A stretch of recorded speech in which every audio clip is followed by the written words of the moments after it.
What is up, everybody? That music make me want a kung fu fight, man. I'm getting used to that. I'm actually getting used to that intro now. That intro. Yeah. No, I'm sold. I'm sold. It's cool, man. Yeah. Matter of fact, the guy who plays bass on that, Tony Halliburton, him and I are going to go see Morris Day and the Time this weekend in Mableton, Georgia, and there's gonna be SOS Band and Lakeside's gonna be there too. So, whoa, man! Yeah, man, it's gonna be fun. Hot. It's gonna be fun. Good time. Good time. Welcome to Funkatopia Live. I am your host, Mr. Christopher, and of course, this man needs no introduction, but we're gonna do it anyways. The man himself, yes. Mr. Michael Bland. Yes. In the face. Yes. In the face. In the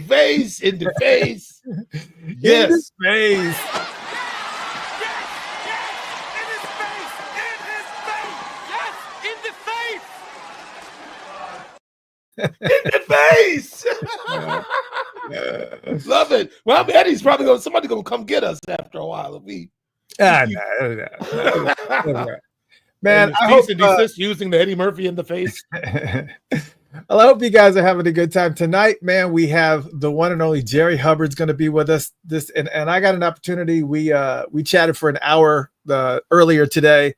He wanted to test out the system, make sure it was up, because last time he was on was literally almost a year to the date. He was on the show June 9th of but that's little of a difference, but June 9th he was on, and we did the 40th anniversary of Ice Cream Castle, and had Mark Cardenas, Paul Peterson, and Jerry Hubbard on, and they were talking about those days with Ice Cream Castle, and I've been dying to get Jerry back on, and we've kind of been talking off and on, and let me just say, okay, look, if you guys are obsessed with the Minneapolis sound and the Minneapolis music, all the bands that came out of there, and I'm talking about, there's like, we're going to be talking about Alexander O'Neill. We're going to be talking about Flight Time. We're going to be talking about Lips Incorporated. We're talking about Bobby Lyle Trio. We'll be talking about Lewis Connection. We're going to be talking about a lot of Minneapolis bands tonight. So if you guys are ready to get your purple musicology diploma, tonight is going to be where you need to be. Just get situated, because you're going to have a good time tonight, and you're going to learn a lot. And we'll talk about Prince a little. I mean, he's going to work his way.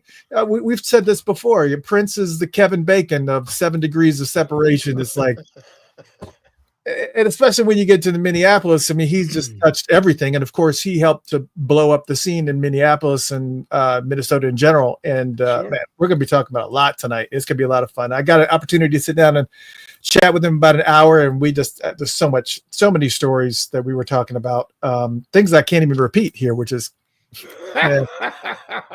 it's okay, it's all right, but man, we're gonna have a good time tonight. Also, today is the 30, obviously we're looking forward to the 40th anniversary of the Parade album, which is next year, which is crazy to me, but the movie, which doesn't make any sense. It's the 39th anniversary. It's the 39th anniversary of Under the Cherry Moon.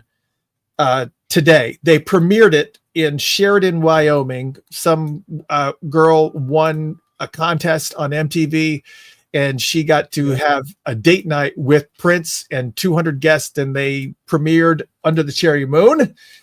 Hence the Rekisto production shirt. I remember that. So it's going to be a good time tonight. We're going to be learning a lot of Minneapolis purple music. And so, get ready, because, a lot of these bands that we're going to be talking about tonight aren't on Spotify. They aren't on, they're not in a normal place where you can, look them up. So you're going to have to do some homework, or maybe head to Discogs and pick up some copies and stuff. I mean, I could let you borrow some stuff. I have some back here, but, there's a lot of stuff. I don't know if you guys saw the background. You probably didn't, but if you did, you were paying attention. I think I may actually have the picture, but this is going to come up in discussion. I'm trying to get to the right photo here, because I have a bunch of photos. I just put them all together, but this was Spike. Yeah, this is a photo of the new way we're going to be talking about this, but this is, ground zero for a lot of bands that came in here and would like do little jam sessions. It was like a youth center, and it was just this place that was just, it's going to be really cool. It's going to be a lot of fun. We're going to be talking about all this stuff. So get ready, get comfortable, man, because we're going to have a good time tonight, man. No announcements for July 8th show. We're in talks with a couple people. We keep rotating through with these same folks, and hopefully we're going to have a good time tonight. I mean not tonight, but next week we'll let you know what happens. But yeah, get ready. Get ready. It's gonna be fun. But how you been doing, Mike? Any big plans for July 4th? No, man. Wow, man. You know what? You're shooting a little pepper flakes and what at me, man. I don't want to get off on that foot. Why is that? Independence Day and for the man. Oh no, you're not getting all wrapped up into that. Okay, I'll do a spin-off then. The other day I was in. You guys know that I do Goodwill quite a bit, and I love going to Goodwill because they always have great deals on CDs and all kinds of stuff and clothing and whatnot. And I went over to the tie section, and I saw this pretty nice tie, and it was $2.99, and I flipped it over.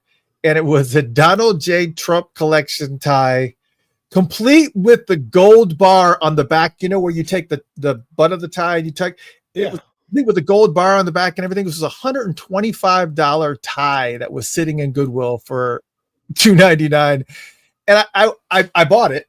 I was gonna say, good deal. I mean, I bought it. Not because I want to support Trump. He's not getting any of this kickback from Goodwill. Not yet anyways. I don't know what's in the big, beautiful bill, but maybe. But I bought it. I was just like, I may be able to find one of these crazy MAGA folks to, take it off me for $60 or something. Are you trying to blow up the spot on purpose, man? No, man, no. Because you seem like you're shooting a little pepper around, man, a little friendly fire, like you want to get down, man. You want to take this podcast to the next level? No, I try, I don't really do politics too much, man, because it's just such a nasty. I'm saying, man, but it's so divisive, man. You baiting me, man, because I so much to say right now. I'm gonna leave it alone though, because I don't want the people. Oh, I got a big one. We don't want to sow division, man. But you stepping on the biggest bunion on my foot. Oh my God! Every time you say something like, "Oh, no. Well,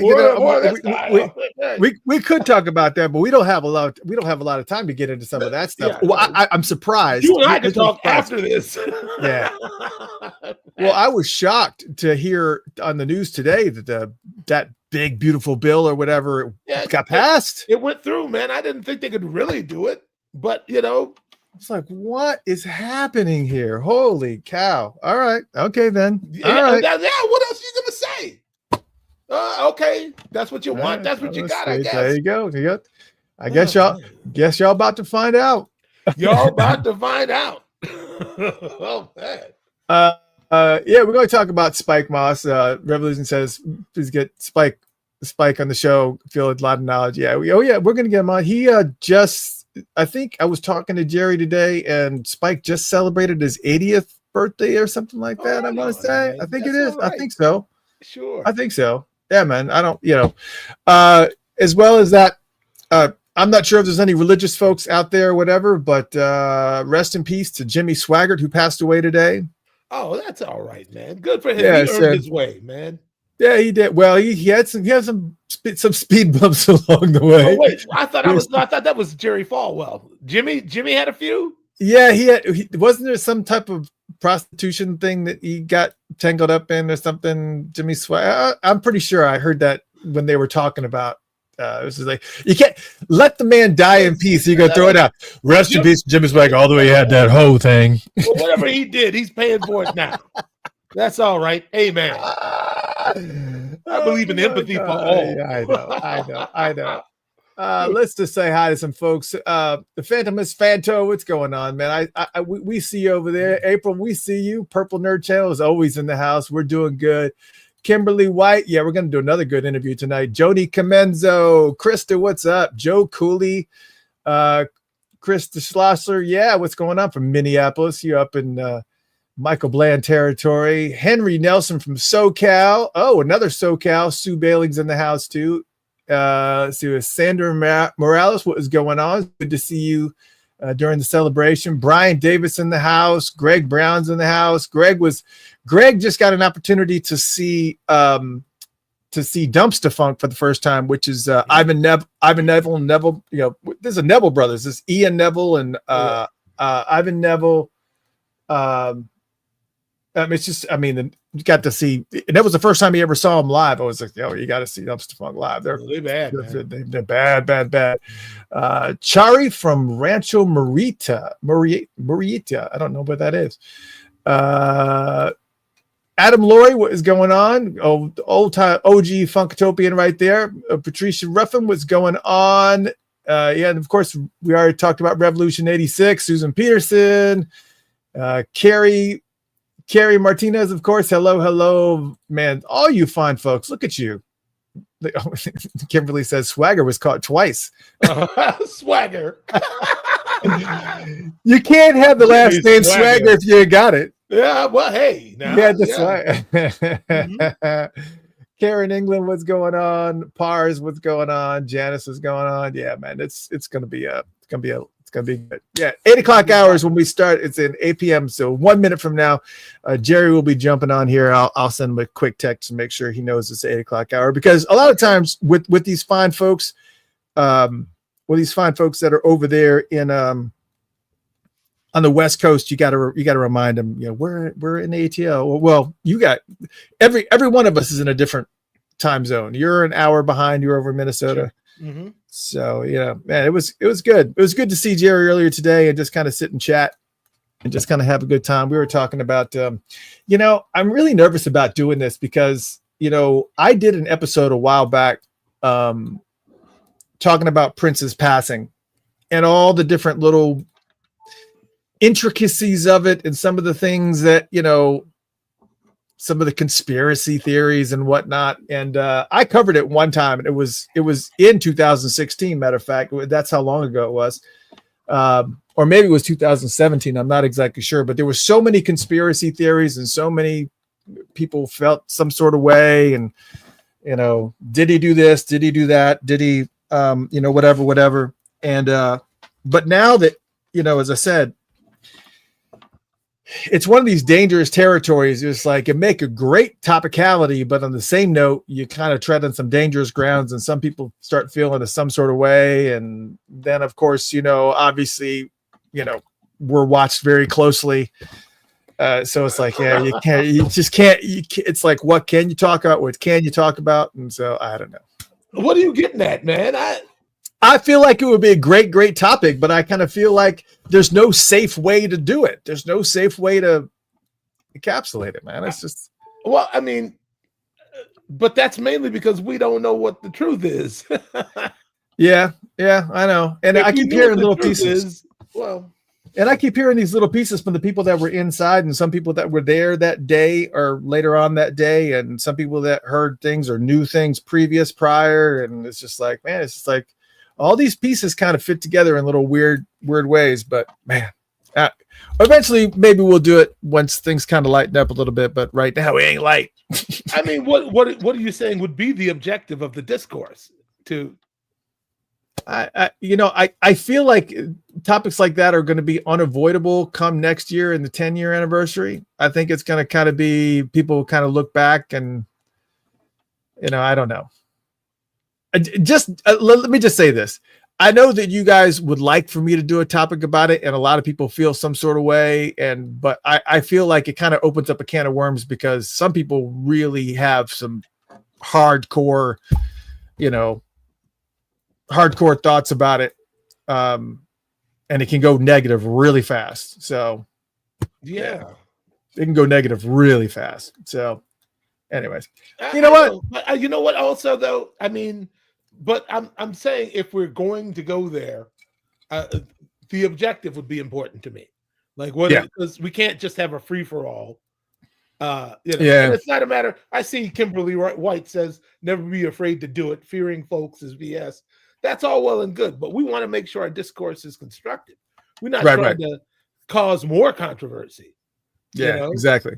And considering just the mysterious surroundings. I mean, I agree with you that, well, first off, let me say this. Well, wait a minute. Before we say anything else, do you want to put the disclaimer up?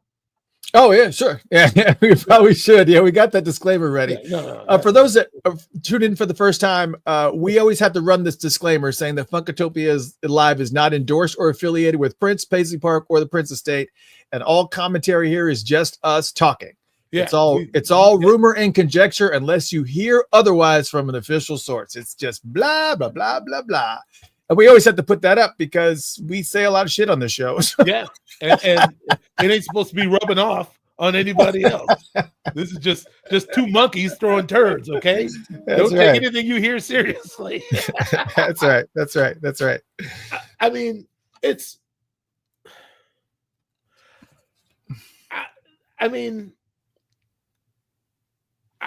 wow, I don't even know what to how to start on it. Yeah, and we don't have to because our guest is in the green room. Yeah, our guest is in the green room, so let's do that. Thank you, Jerry. See, Jerry is not only. I know. We see you. Yeah, we see you, Jerry. Stopped us from going off into the weeds. Thank you, Jerry. Bring Jerry on, man. Where's he at?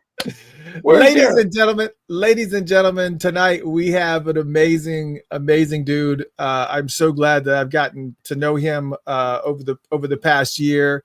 I got the blessed opportunity to be able to have him on the show a year ago for the 40th anniversary Ice Cream Castle, because a lot of people don't know that when the time kind of dispersed and Jimmy Jam and Terry Lewis and all those folks went their fine way, there was a bunch of people that kind of sat in to the tune of St. Paul Peterson and Mark Cardenas and this guest right here, Jerry Hubbard. But a lot of people don't know this wasn't his first rodeo. Jerry's been in the mix for a really, really long time. He was well entrenched into the Minneapolis music scene, and we're going to have a amazing time tonight, kind of recapping all those things that he kind of experienced and his history with Prince, with his history with Jesse Johnson, and with the time and Morris Day, and you're going to have a very full Purple night tonight. I'm just going to go ahead and just bring him on because this is the dude. Ladies and gentlemen, please give a big round of applause. Here he is, Mr. Jerry Hubbard's in the house. Hey, where's he at? There he is. There, look at him. Wait a minute, I didn't know Michael Bland was going to be here, man. look at Jerry. We got Jerry. You got to turn the phone. Turn your phone, Jerry. What? Turn your phone. My bad. There we go. go. There you go. There we go. Man. Get a good look at him, man. I ain't seen Jerry in like 30 years. Mike, it's been a long time, man. Yeah, man. You came down and grabbed Sonny's bass and sat in. And then that was the last time I seen you, man. That was like 1997. That was a long time ago, man. Sonny, let me play a little bit, man. I've been in hiding, man. I don't know. That's all right, man. It's good to see you, though, man. You do. Yeah. How man, you doing? All right. We bringing Minneapolis back together again here. What a treat to have Michael Bland on here with me, man. That's amazing. Legend. Ain't nobody special, Jerry. Right next to you. Yeah, no, we all just peoples. We all got chilling, man. Yeah. I can't wait to look at him. you again, too. Look at Jerry. Look at him. Yeah. I'm trying, man. I'm trying to hang in there, man. And all right. What's up, Chris? What's going on, brother, man? Funkatopia people, what's going on? How y'all feel? It's good to be here. Man, can you hear me okay? Is it sound okay? Hear you. I mean, you might could use a little. Can you either turn up or move closer to your mic? Maybe. Let me see if I can turn just it a little bit, because we're a couple of loudmouths and we don't want to turn you out. Yeah, man. This is it's better. It probably is, man. Yeah. All right. I'm great. Sorry. I don't know. Everything's great, man. It's all good. It's all good. It's good to see you guys, though, man. It's good to be here. I'm very happy to be here. Yeah. Thanks for coming, man. Yeah, for sure. Yeah, it's an honor. So a lot of people don't know your story, but you grew up in the Minnesota area, were well entrenched in all the music scene back in the day. But kind of go back a little bit, because I guess if we're going to be starting anywhere, we probably should start where we talk about the influence of your family and your father specifically, and kind of let's start there. Yeah, I mean, I come from a musical family. My father's side, especially. My uncle was a drummer, was a jazz drummer. My father was a jazz guitarist. All my aunts and uncles sang and did music. So very musical family. And in the 60s, 70s, the jazz scene in Minnesota, Minneapolis was very big. And so my father and my uncle was a big part of that. One of the biggest things they were doing was the Bobby Lyle trio at that time. And so Bobby Lyle, for those who don't know, Bobby Lyle's done, I think, 14 albums of his own. He played with Sly Stone. He was Bette Midler's music director. I think he did something with Anita Baker. But anyway, my father and him and my uncle, they all grew up together. I used to go to Bobby Lyle's house as a kid all the time with my father and watch them talk shop, talk jazz, and it's a fun time, man.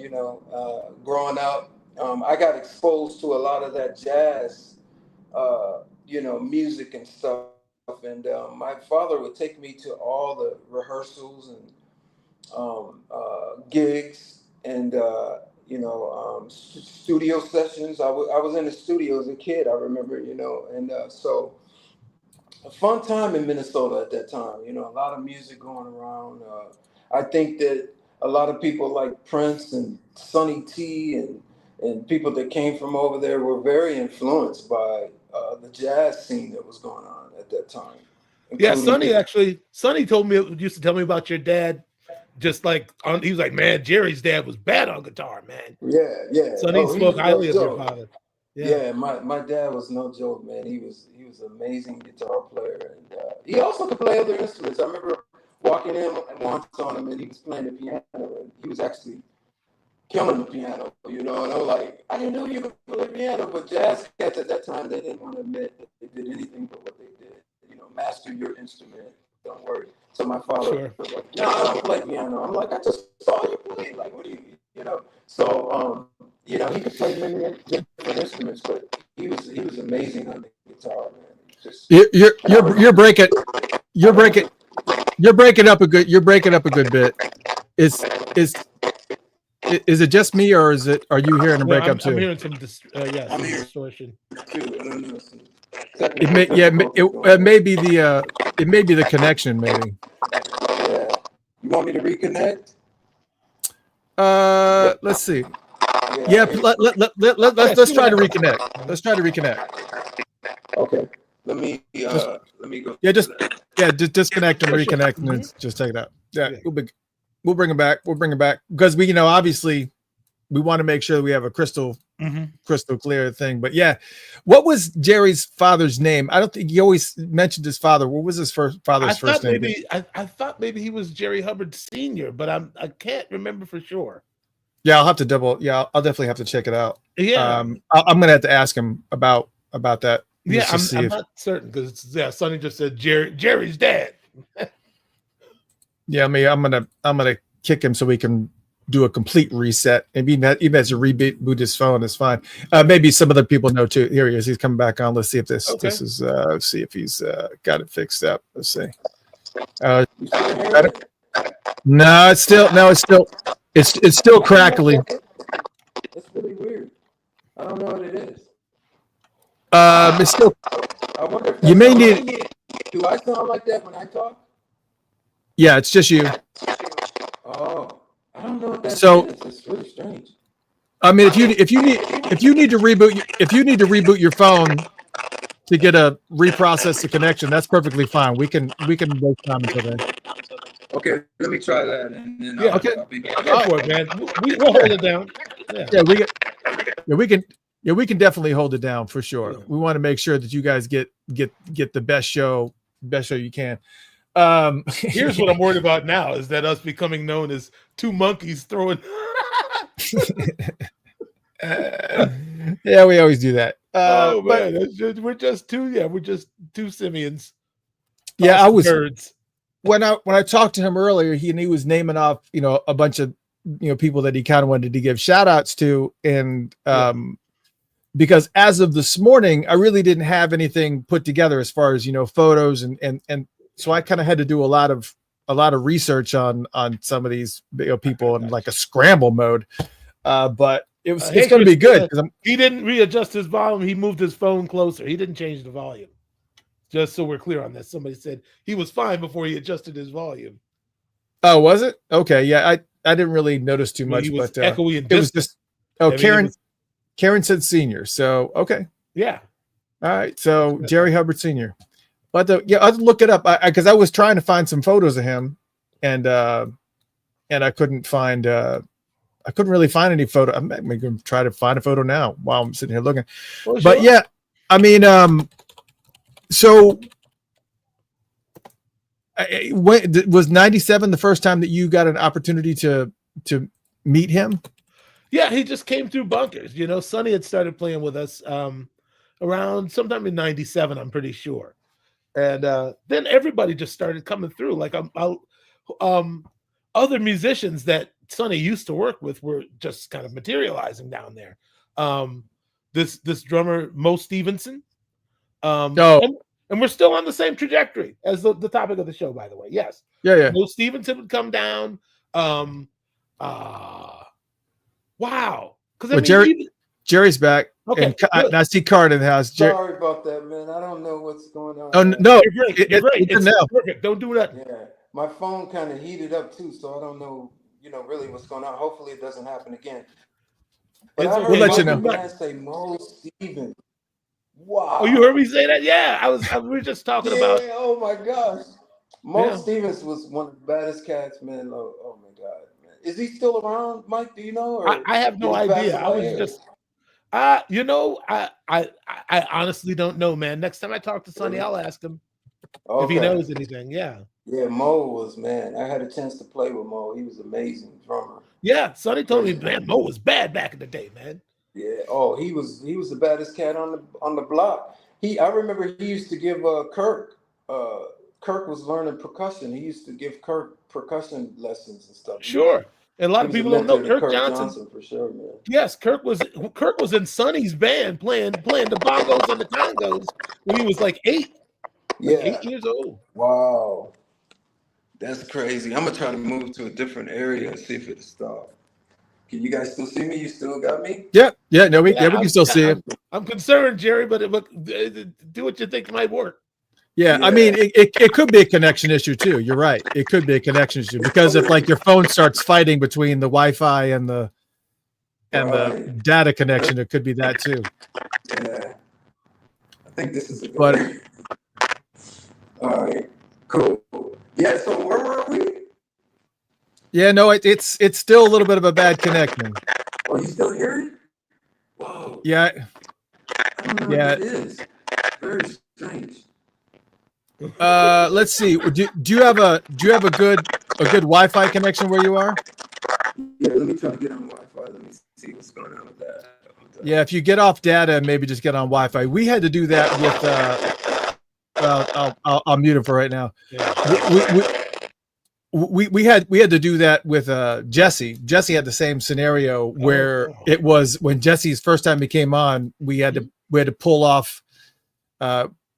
Just put them on just Wi-Fi and not data, because sometimes with the phone, I don't know what's going on with cell phones nowadays, but with Verizon here where I'm at, it's just getting horrible, and it's just unreal to me that we were at we took Marta down to a soccer game. My brother-in-law and I was down. We took the subway, and I'm down underneath, and I have Verizon. I had nothing, like no signal. It was in this SOS mode, and my brother-in-law was on T-Mobile, and I guess their systems are a lot better now because I guess they can go through buildings and they can do all kinds of stuff. I kind of feel like Verizon is just going way downhill. Yeah, I got way T-Mobile. I got no complaints. I got T-Mobile. Yeah, we need to get Karen on the show, because I know Karen's got some stories for sure. Right now, she works with Jerry and Jesse and them. So she's got some stories. Yeah, how many can she tell though without somebody blowing a gasket? We had to find out. They're gonna find out. She probably got some. I mean, because I've been talking for a long time with Jackie Thompson and those folks, and it's just like they would love to come on the show. Let's see what we got. Jerry, how you doing? I'm good, man. This is crazy. Okay, you got me? Yeah, it's good now. All right. Do I look good though? No, I'm just kidding. Yeah, of course. Yeah, but, you look young. You look young, Jerry. I look young, man. Thank you, man. I am young. What am I like? 20? I think I'm 20. I don't know how old you are, but you look young. All right. We're still doing it. No, it's still doing it again. Still doing it again. Yeah, we were talking in your car earlier. I don't want you to put you in your car, but I might have to go back to it. Maybe. Here, maybe. I'm gonna walk and keep talking. I'm gonna stay on with you guys. I'm upset this is happening. Yeah, it had to wait until now, obviously. See this is what happens when you do a live show without a net. It's just kind of like, it's just you get what you keep get. Talking. I'm with you. Yeah. If it goes away. Yeah, it's still breaking out. Karin says what if he just calls in? And also, no, it's sounding clean now. I did that last time, and I wanted to be on camera this time. So last time I was on audio, but let me. Yeah, it seems like it's getting a little bit. It seems like it's getting a little bit better. Don't worry. Even though we're live right now, and everybody's kind of in their mode, we can fix this in post. We'll get it together. Still doing it, huh? Yeah, it's still doing it, but I can't imagine that getting in the elevator is going to be any better. No. I'm going to get in the car, like you said. I'll get back on in a second. I'll get back on. We talked. Okay. Yeah, we talked. We talked earlier. We talked for almost an hour, and we just sitting in the car, and it was perfect, fine. It was all good. So sure, all good. It's all right. It's all right. It's all good. I know you rehearse. I know, like you perform. That's right. Well, that's right. Yeah, I know. Karin is freaking out right now. It's all good, Karin. Right. We're good. It's all good because the only people Soul Asylum rehearsals. It's like a rugby match, man. We don't pull back any punches. It's not just rehearsal. Whenever we get it on, man. Well, it was the same. It's the same thing with. I saw all those comments when the Special Olympics rehearsal section came out with Prince and you guys, and everybody says his rehearsal shows are better than most people's regular shows. Just like, but he's came out all decked out. And, I know. I mean, my point is just that we should have. You guys should have had your conversation wherever you were going to have the real one. Is all. I think why he's going back to the car. Yeah, he was just testing the technology and just making sure that he was going to be able to connect in general. But I'm not being critical. I'm just saying. Oh no, I don't want him to. I don't want him to burn up in his car either. Karin, what is the temperature over there in California? Where is he at? Can't be. Oh, is he's in California? Yeah, I think he's in LA or outside of LA. Wow. Yeah, man. So man. But it's gonna be. Yeah, it'll be fine. It'll be fine. So we're going to burn a little bit of time. So I'm trying to figure out where to pivot as far as you guys kept mentioning Mo Stevens. I'm not familiar with him at all. Obviously, anybody outside that region may not be. Tell me a little bit about Mo Stevenson. Yeah. Okay. I met him, but I only know that Sonny said he was a bad dude on the drums. But I mean, I know that Sonny and Mo and an organist named what he used to call himself the legend. I can't remember the dude's name now. He's a well-known Hammond player or organ player from here in Minneapolis, and I can't remember his name. Is escaping me right now. But Sonny and Mo and this dude used to play gigs together at a place called the Riverview Supper Club, which was the black hangout over here in Minneapolis. And that's now when was this? this would have been probably Sonny would have been doing that probably in the 80s, earlier part of the 80s. So you were mid. Yeah. So you were able to get in there as a young teenager? No. I found out about all this from Sonny the first time he came down to sit in at Billy Holloman. Thank you, Kirk. Billy Holloman had a trio. Sonny played guitar, Mo Stevenson played drums, and Billy was the first person to tell Sonny about me. Billy said, Sonny, there's this young dude, this young cat down the street, because the Riverview was up the street from Bunkers. And he had seen me playing at Bunkers. He told Sonny when they were on the gig, you gotta check out this kid on the drums, man. He's just up the street at Bunkers.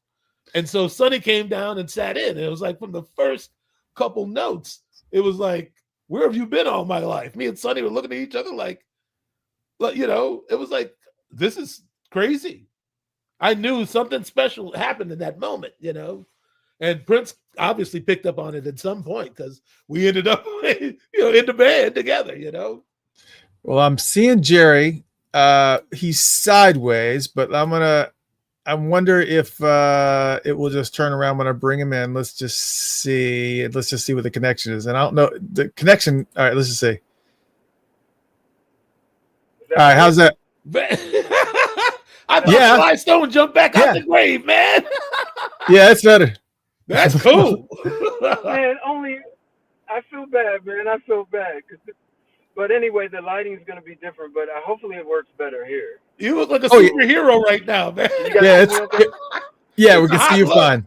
A superhero? Oh, my God. I am a superhero. No. Well, all right. Michael Glenn, brother. This is amazing, man. I just can't believe it. I never knew he was going to be here, so this is great.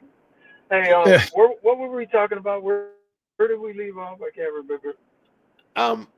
We were kind of all over the map, but one of the things I was asking when we first started having the issues audio wise is I did not know your father's name. You kept mentioning your father, but then I think we found out through the audience that it was Senior, Jerry Hubbard Senior, and I wasn't really familiar with. Oh Lord, is that correct? Yes, now he's got a. Talk to me, brother. I don't know why. Chris disappeared on me. Yeah, no, now he's got video issues again. Can you see me, Bland? You see me? We see you, but you ain't moving. We a little bit. Yeah, we see you all right. Okay, all right. I want to hear that question again. Maybe you can repeat it, Bland, because I can't see Chris all of a sudden. There he goes. He's back. I'm here. No, we were just trying to confirm that your father's name is Jerry Hubbard Sr., right? Jerry Hubbard Sr., I'm a junior. Yes. Yes, so, sir. Yes. I'm a junior. That was it. That's all. And yeah. People get me confused with my father, too. Sure. Well, there you go. That's pretty. Let's do this. Go ahead and take out the audio. Take out the video part of this, and let's just see if that obviously will improve your connection, and maybe that will help some of your data things because it's fine. It's fine. Just to make and you can just click on the little. There should be a little camera thing there. All right. Can you hear us now? Are you still there? I'm shooting my next video in a car. Yeah, no, it's I guess you still have some connectivity issues still. Man, I'm sorry. I'm not, Michael and I can sit and talk all night long, but I know you're is driving you nuts, but now you seem stable. You still good? Can you hear us? All right. Yeah, I can hear. We can hear you, kind of. I'm afraid. Vehicle. Yeah. I'm afraid he's going to say something that. I know. Me too. Okay. Can you hear us? Can you hear me at all? Yes. Yep. Can you hear us? Yes, I can hear you. But. Oh yeah, go. Yeah, we can hear you. I can hear you. Great. Oh, good. Okay, cool. I want to be on camera though. No. I know. Everybody I wants know. to be on camera. Yeah, I know. We all want to be famous. It's cool. Kirk Johnson. Kirk Johnson's in the. We lost you there. You still there, Jerry?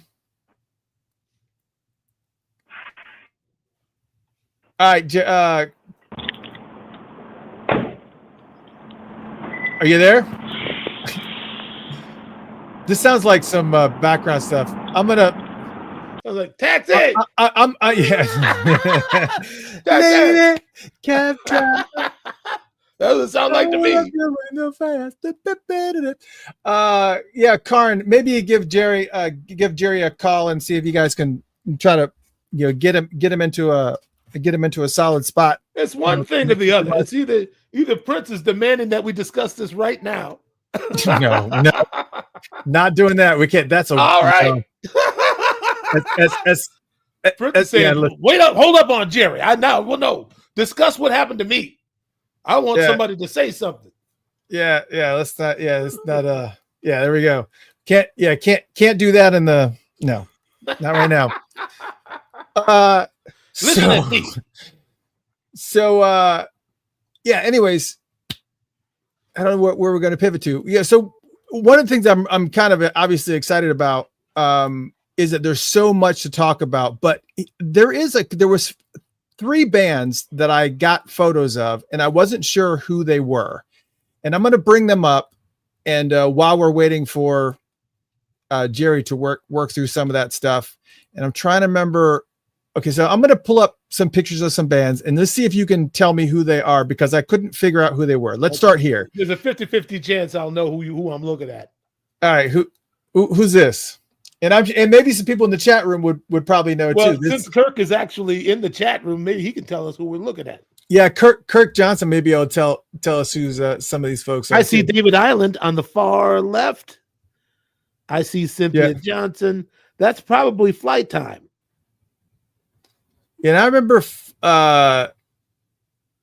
that's a pretty that would be a pretty big conglomeration of Flight Time, because every time I've seen pictures of Flight Time, it's been like 4 of them. All right. Well, and I mean, I'm not saying it's not. I know that's David Island on the end with that reddish hat on, or brown, or whatever that is, and that looks like that could be potentially Jelly Bean in the front. That looks like Cynthia Johnson with Terry Lewis behind her, but I could be. I can't tell either. Kirk, thank you. Yeah. I don't know. All right. Let's try this. Let's try this second one. Let's try this here. Let's try this. All right.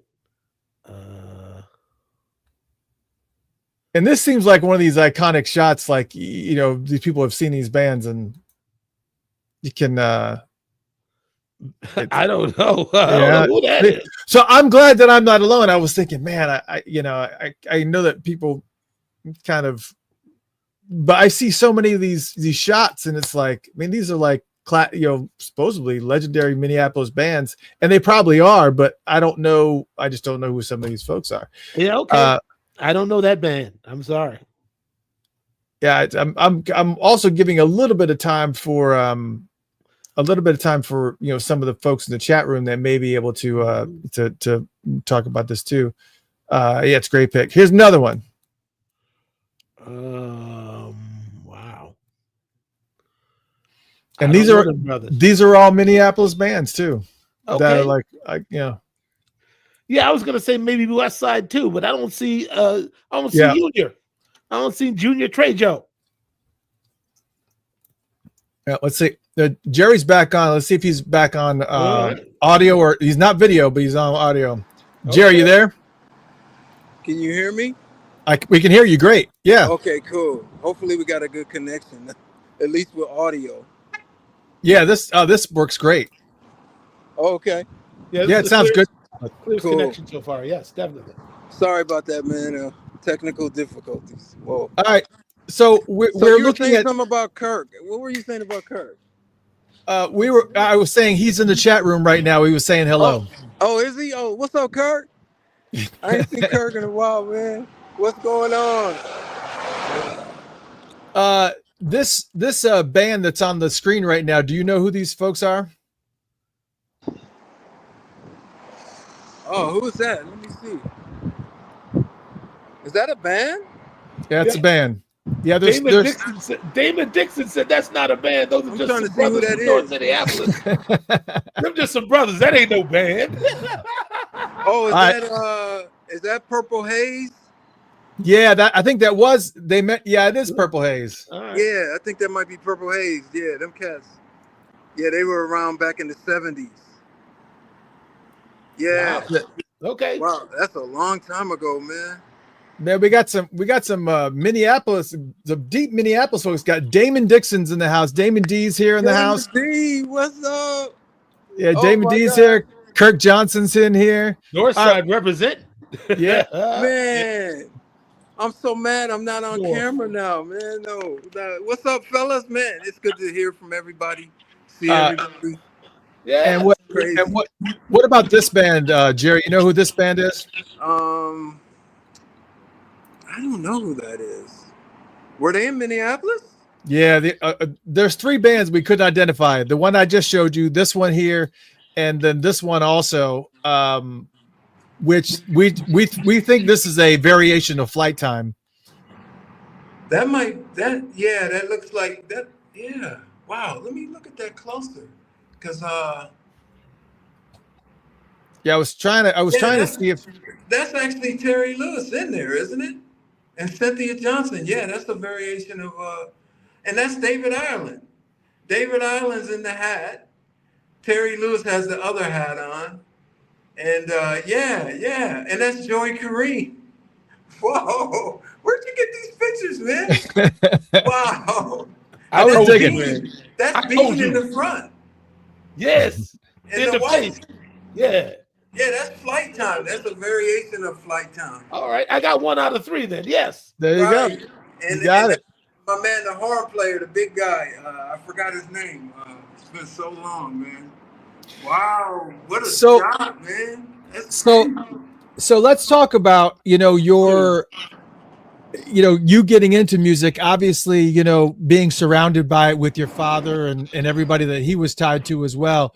Talk about, some of the clubs and venues that you went to play and how you hooked up with Jesse Johnson and all that. Just let's talk about how you got attached to the Purple Circle. Right. Well, I have been in various bands. I know you knew about the Style Band with Screamer from Maserati. We were both in a band together back in the day. And it's called the Style Band. So that was one of the first bands I hooked up with that was semi-professional. Like we were playing clubs and getting paid. And so my rise in Minneapolis was pretty quick too. My very first gig, I have to say this though, my very first gig in Minneapolis was with my father. And I had to have been about maybe 14, 15. And he asked me if I wanted to do a jazz gig with him. And I was like, no, I don't think I'm ready. But he's like, no, you're ready. Let's do it. So I did the gig with him. And this is when I realized that this could be something I could do. We did the gig. He put a tip jar, I remember, on the piano. And the tip jar filled up quick. I mean, I think at the end of the night, there was a couple $100 in it.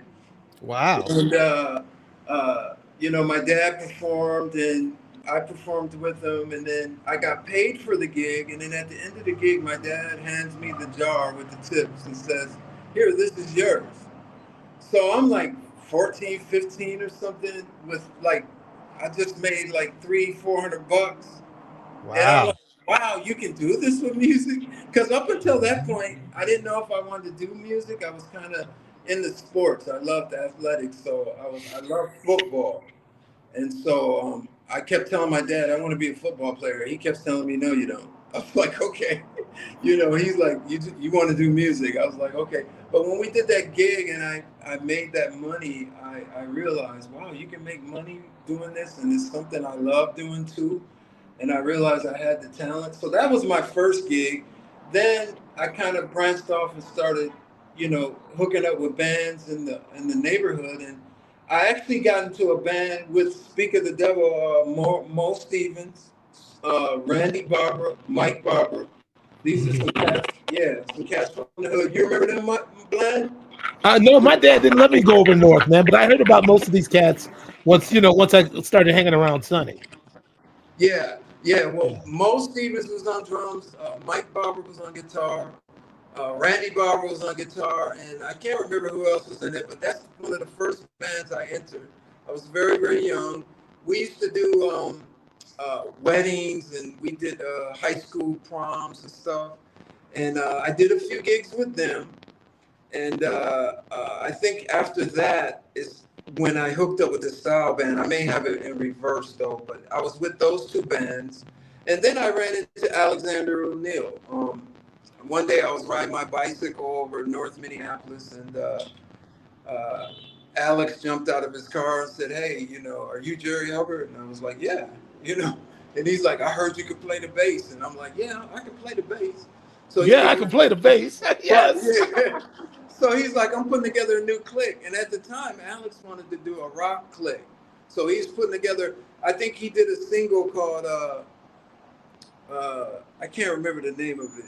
Get to Know You Better or something. I can't remember.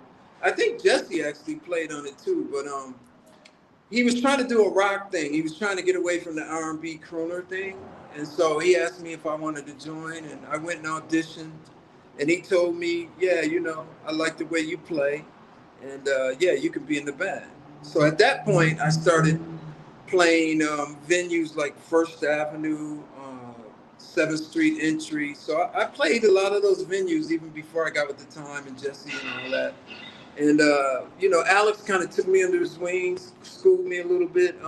I learned a lot about being professional, being on stage from Alex and how to play. I remember when I did the audition with Alex, I tried to pull out all the, little riffs and everything I knew. I'm thumping and doing this and that. And Alex is like, "Yeah, I like the way you play." He says, "But you're not going to be playing that on my stage." I was like, "Yes." Right. I was like, what do you mean? He's like, "In my band, we play parts." So I'll never forget Billie Jean, Michael Jackson's song was one of the first songs we started working on covering. And I remember I learned the bass line, and it was so simple that it was boring me to death, because at that point, I was playing Pleasure, Glide, and just, Slave, and all these real bass-oriented. Yeah. So, but what really got me though is when we finally hooked up as a band, everyone knew their parts and everyone started playing their parts. And then I realized that, when you're in a band, it's like being on a basketball team. It's like everyone has to play their role. Everyone has to do their part. And then when you get to shine, you get to shine on your solo and stuff. So Alex kind of took me to school and taught me a lot of that, how to be on that level. So by the time I got with the Time and everything, I already knew what I had to do and everything. So, but the way I entered into the Time and got into the whole Prince thing is Prince and Jesse and Morris and Jimmy and Terry and all those guys used to, whenever they were in town and not on tour and stuff, they would come to see Alex. We were like, the baddest band in the hood, so it was like everyone would just come out and see us. We always sold out shows. Alex always sold out all the shows. And so any given night, you would see Jesse or Prince or, Terry and Jimmy. And so from what I hear from Jesse is him and Prince had already been checking me out, thinking like, yo, he'd be good for the Time, And so that's kind of how I got noticed. I was just playing around the neighborhood, playing around with bands. And then, my name started getting out there. And I was kind of known as a wild bass player. Because I'll never forget, I met a girl once back when I was with Alex. And someone told me I need to come see Alexander O'Neill because his bass player is a bad motherfucker. And he's like running around the stage and jumping on tables. And I said, yeah, that's what I do. So I was kind of making a name for myself as a bass player. Yeah. Uh-huh. And so, those guys would come out and see us. And it's so funny because when I entered the time band, and Jesse asked me, how come you weren't at the auditions? And I said, I didn't know there was auditions. I had no clue. These auditions were going on, and I had no clue. Jesse told me there was a line around the block to be the bass player for the time. And I had no clue. No, and I was like the premier bass player in Minneapolis playing with Alexander O'Neill. It was like, how did I not know about that? But Jesse told me. That's because a bunch of haters kept that information from. No, a bunch of the haters kept that information from you, man. Right. They didn't want to see you get it. Yeah. So Jesse said if you would have been there, it would have been a hard draw between you and Rocky because most of the bass players, he said, couldn't play, and everybody online wasn't ready for that. So he said, but it's good to have you here now. And that's kind of how I entered, got into the thing. Well, Hub, let me ask you a question, Hub. Because I had heard that the way you got into the Purple Rain movie was Rocky Garrity overslept. He overslept the call time for the movie. Yeah, man, we talked about that a little bit last time, and I always give Rocky his props. Yeah, Rocky was one of my mentors growing up, and I love that cat. When he got the gig, I congratulated him and told him, man, I'm so happy for you. Even though inside I was thinking, why didn't I get that gig? But I was still really happy for Rocky, Yeah. And so when I heard that he overslept or whatever happened, I couldn't believe it, first of all, because I'm like, whoa, if I ever get a gig like that, I'm holding on to that, So I heard something went down with him with it, and it was, it's a funny story. I ran into Jerome Benton at a party in Minneapolis, and Jerome came up to me. At the time, I was still with Alexander O'Neill. Jerome came up to me and said, Hub, I need to get your number on file. We need to get in touch with you. And I'm going, why? Like, what's going on? And I'm thinking like Rocky's there, so it don't have nothing to do at the time. And Jerome wouldn't tell me. He just kept saying, I'm not going to get into it, man, but just give me your number so we have it. And I remember following him around going, Jerome, why do you need my number? Just young and hungry. And he wouldn't tell me, and I kept thinking, well, maybe Prince is putting a new clique together and he needs a bass player for it. So when I finally got the call from Jesse, I was shocked that they asked me to be the bass player for the time. I was really shocked by that because I was like, well, Rocky's there, isn't he? And I hadn't heard anything that went on with that whole Rocky thing. So, it's kind of bittersweet because I love Rocky, man. Yeah. Sure. So, but he overslept or whatever happened with him, and then they called me and told me to come out, and I was like, wow, it was a dream come true for me. I tell you, while I was finishing high school and going through my life, I used to dream that Prince was going to call me one day. Like, I used to say, he's going to call me, and he's going to say, man, I want you to do this. And it was just a thing I wanted to happen. I was watching all my homies make it, Terry and Jimmy with the time, and Jesse, and and I was just like, they're going to call me one day. I'm going to get that call, So when I finally did get the call, it was special. It was beautiful. But it was at the expense of Rocky, so it was kind of on the other side, like, oh, wow, what happened with that? Like, yeah, but Rocky resurfaced in Jesse's band, didn't he? Yes, he was our drummer. And I remember when, Bobby Van Dale had the gig for a while. Mm-hmm. And I remember when Jesse came to me and he said, you think we should get Rocky on drums? Because something was going on with Bobby. I can't remember. But right away, I said, oh, yes, for sure. Like, let's do that. And so he's like, okay, we're going to call Yeah. Rocky. So everybody got to eat a little bit, man. Yeah, you have nothing to feel bad about, man. Yeah. Rocky was cool. I mean, and like I said, we never talked about anything with the time or anything. It was just like, let's move on and do this. So we had fun touring.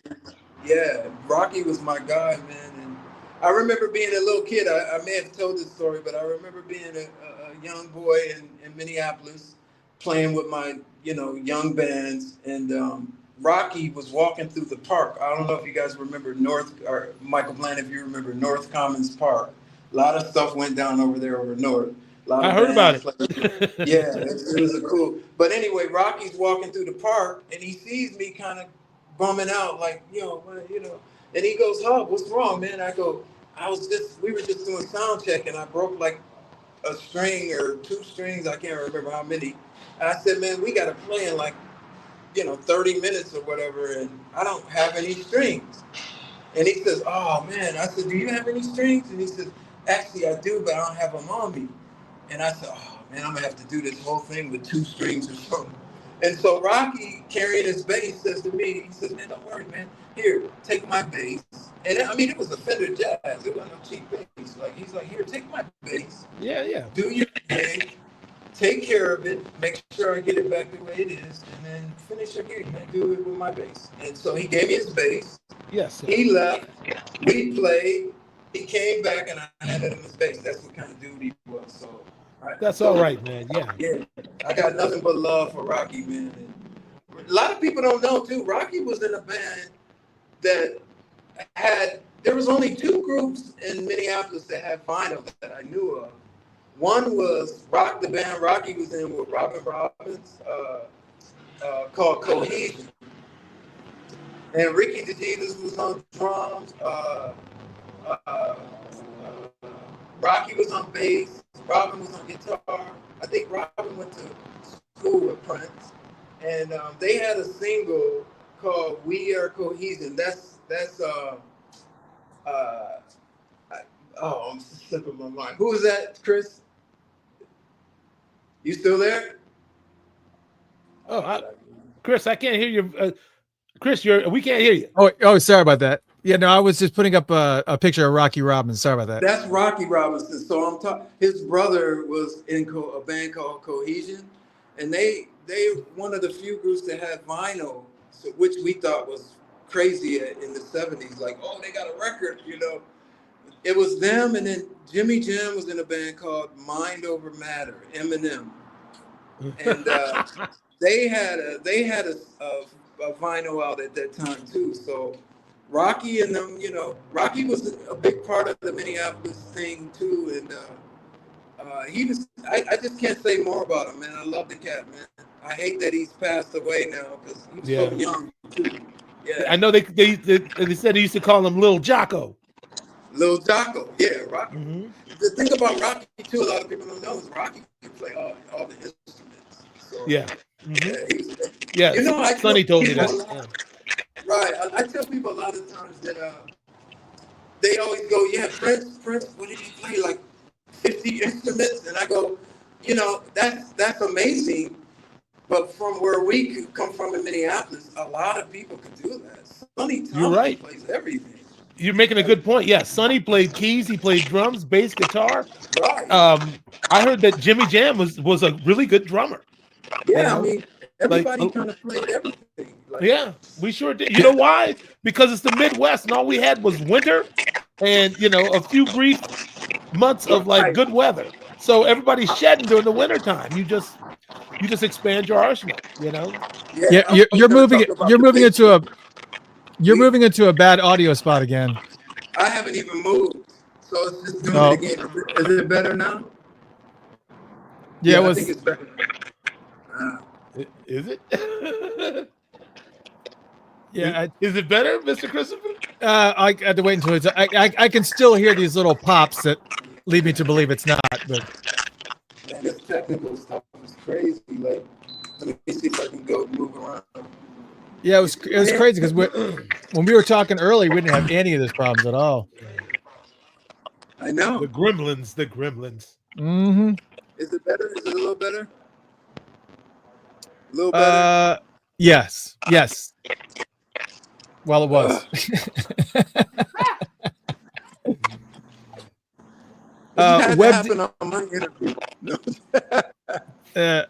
Web Diva 3000 says that Mind Over Matter is a great album, and it's actually on Spotify. It is? I wasn't aware of it. Yeah, apparently. Whoa. Wow. I want to get a copy. Yeah, if it's on Spotify. I remember, can you hear me still? Yeah, it actually is better now. Yep. Well, it was. I shouldn't have said anything. Curry says. Can you hear me still? Yeah, there you go. There you are. It's getting back in his car.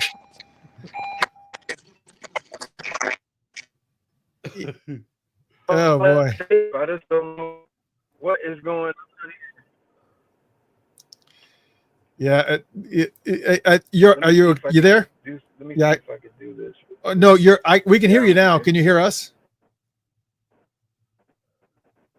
Yeah, I can hear you.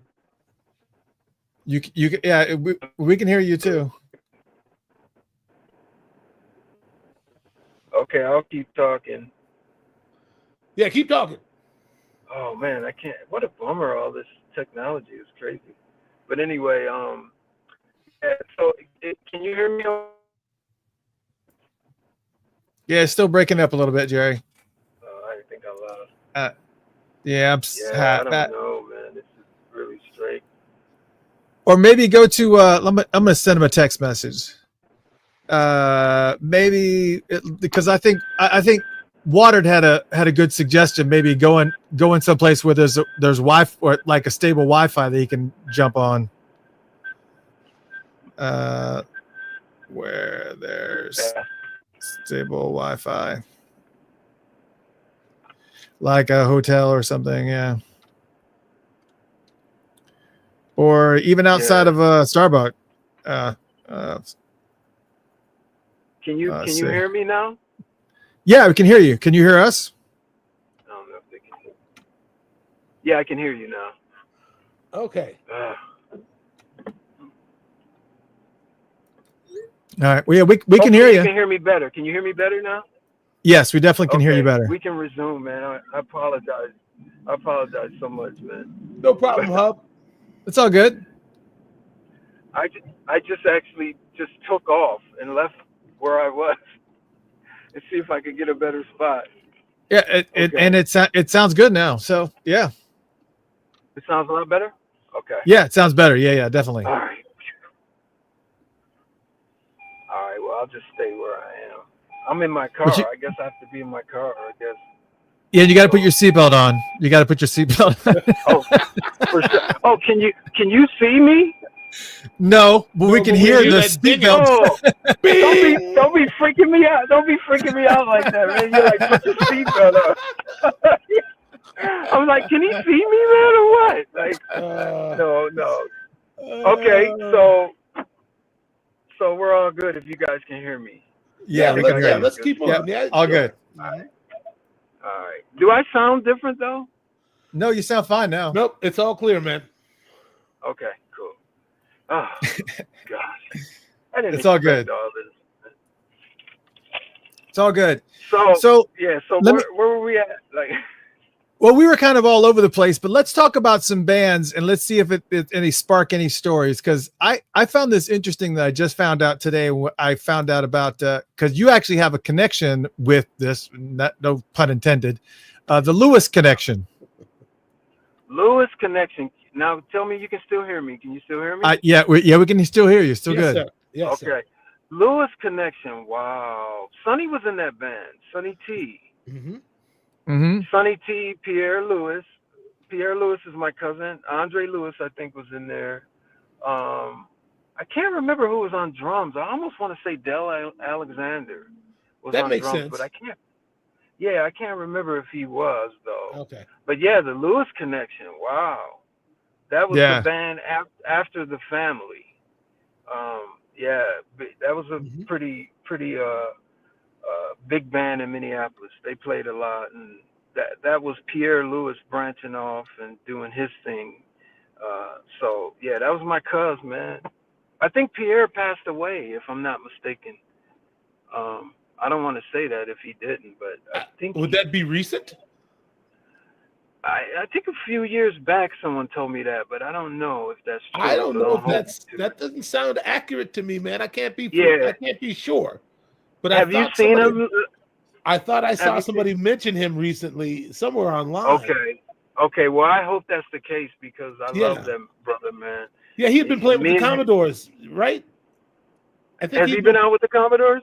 Okay. No, I think that he had been with the Commodores for like the last decade or something. I know who to ask, man. If I find out he's passed, I'll let you know. But yeah, I heard he was playing with them, but someone told me that, and I was really sad about it. But I haven't talked to him or his brother Andre in a long time.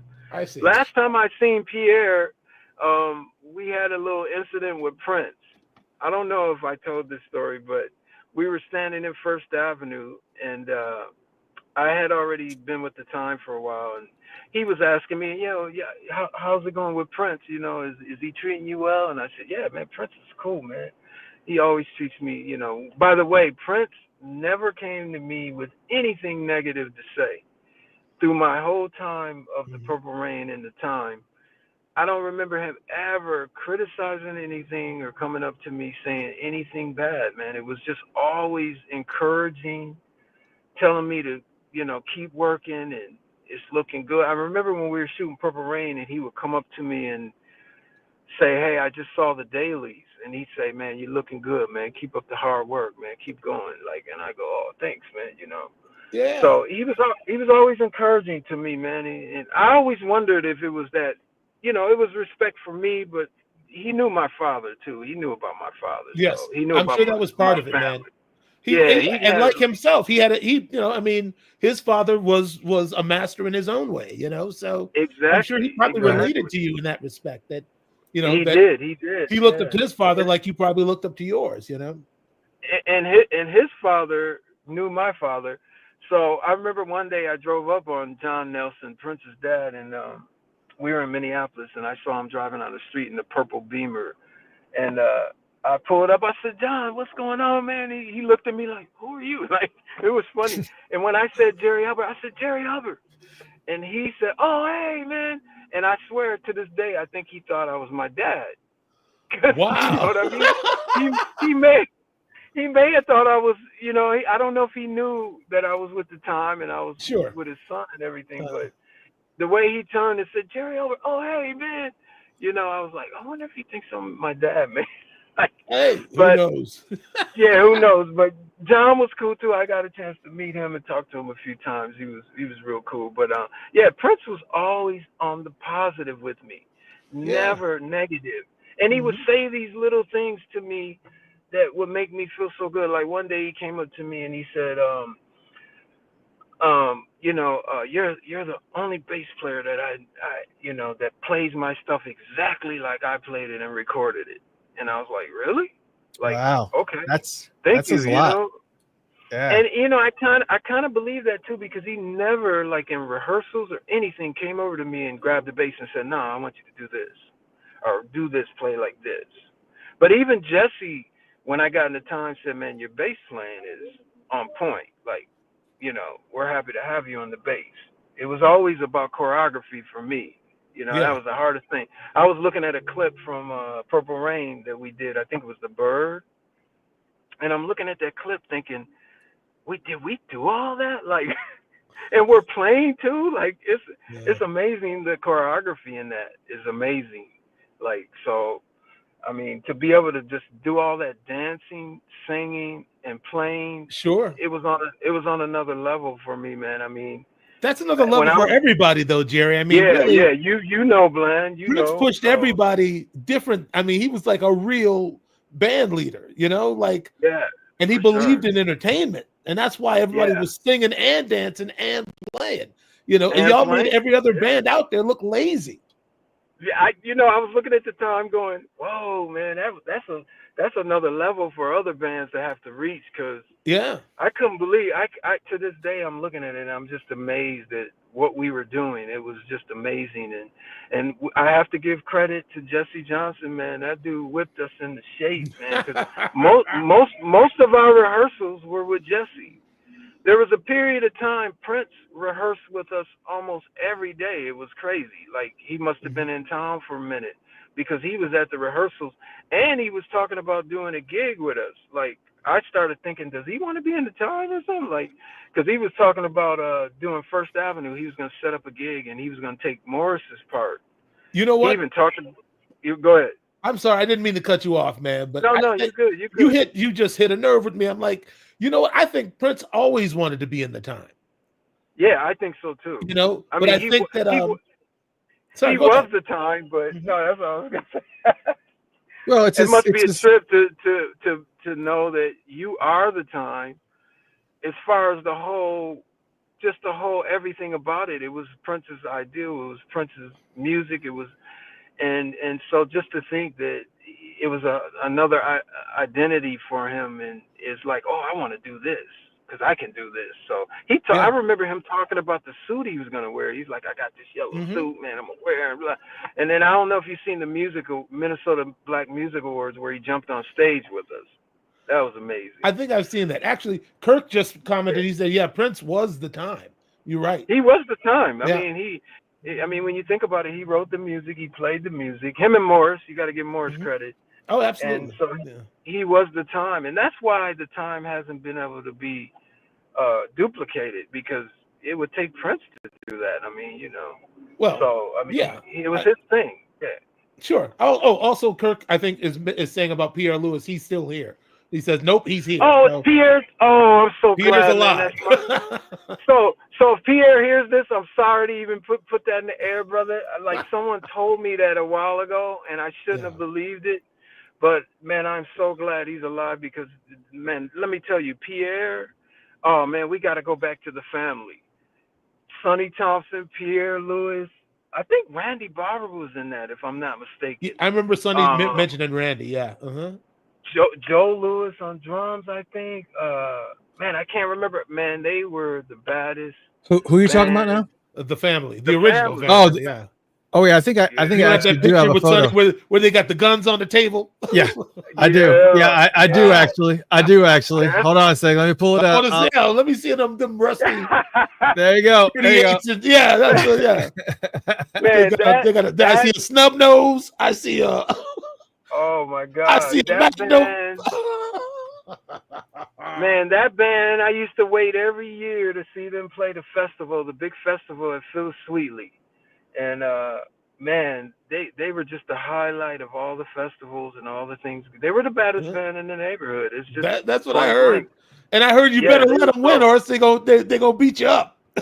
Oh, exactly. They was definitely hood too, man. But Pierre Lewis, I mean, they were the band. They were the kind of band they would come out and play a song, and you actually thought. I remember them playing like Fire, Ohio Players, and thinking like, is that the Ohio Players? If I close my eyes, I would think, Sugarfoot and them was on stage doing this. They knew how to play it exactly like the record, and so I got to talk about this. So when Prince sat us down after the time broke up, and him and Jesse had their little thing, I don't know if I want to talk about it. Maybe Jesse will, but they had their little, let's just say, argument.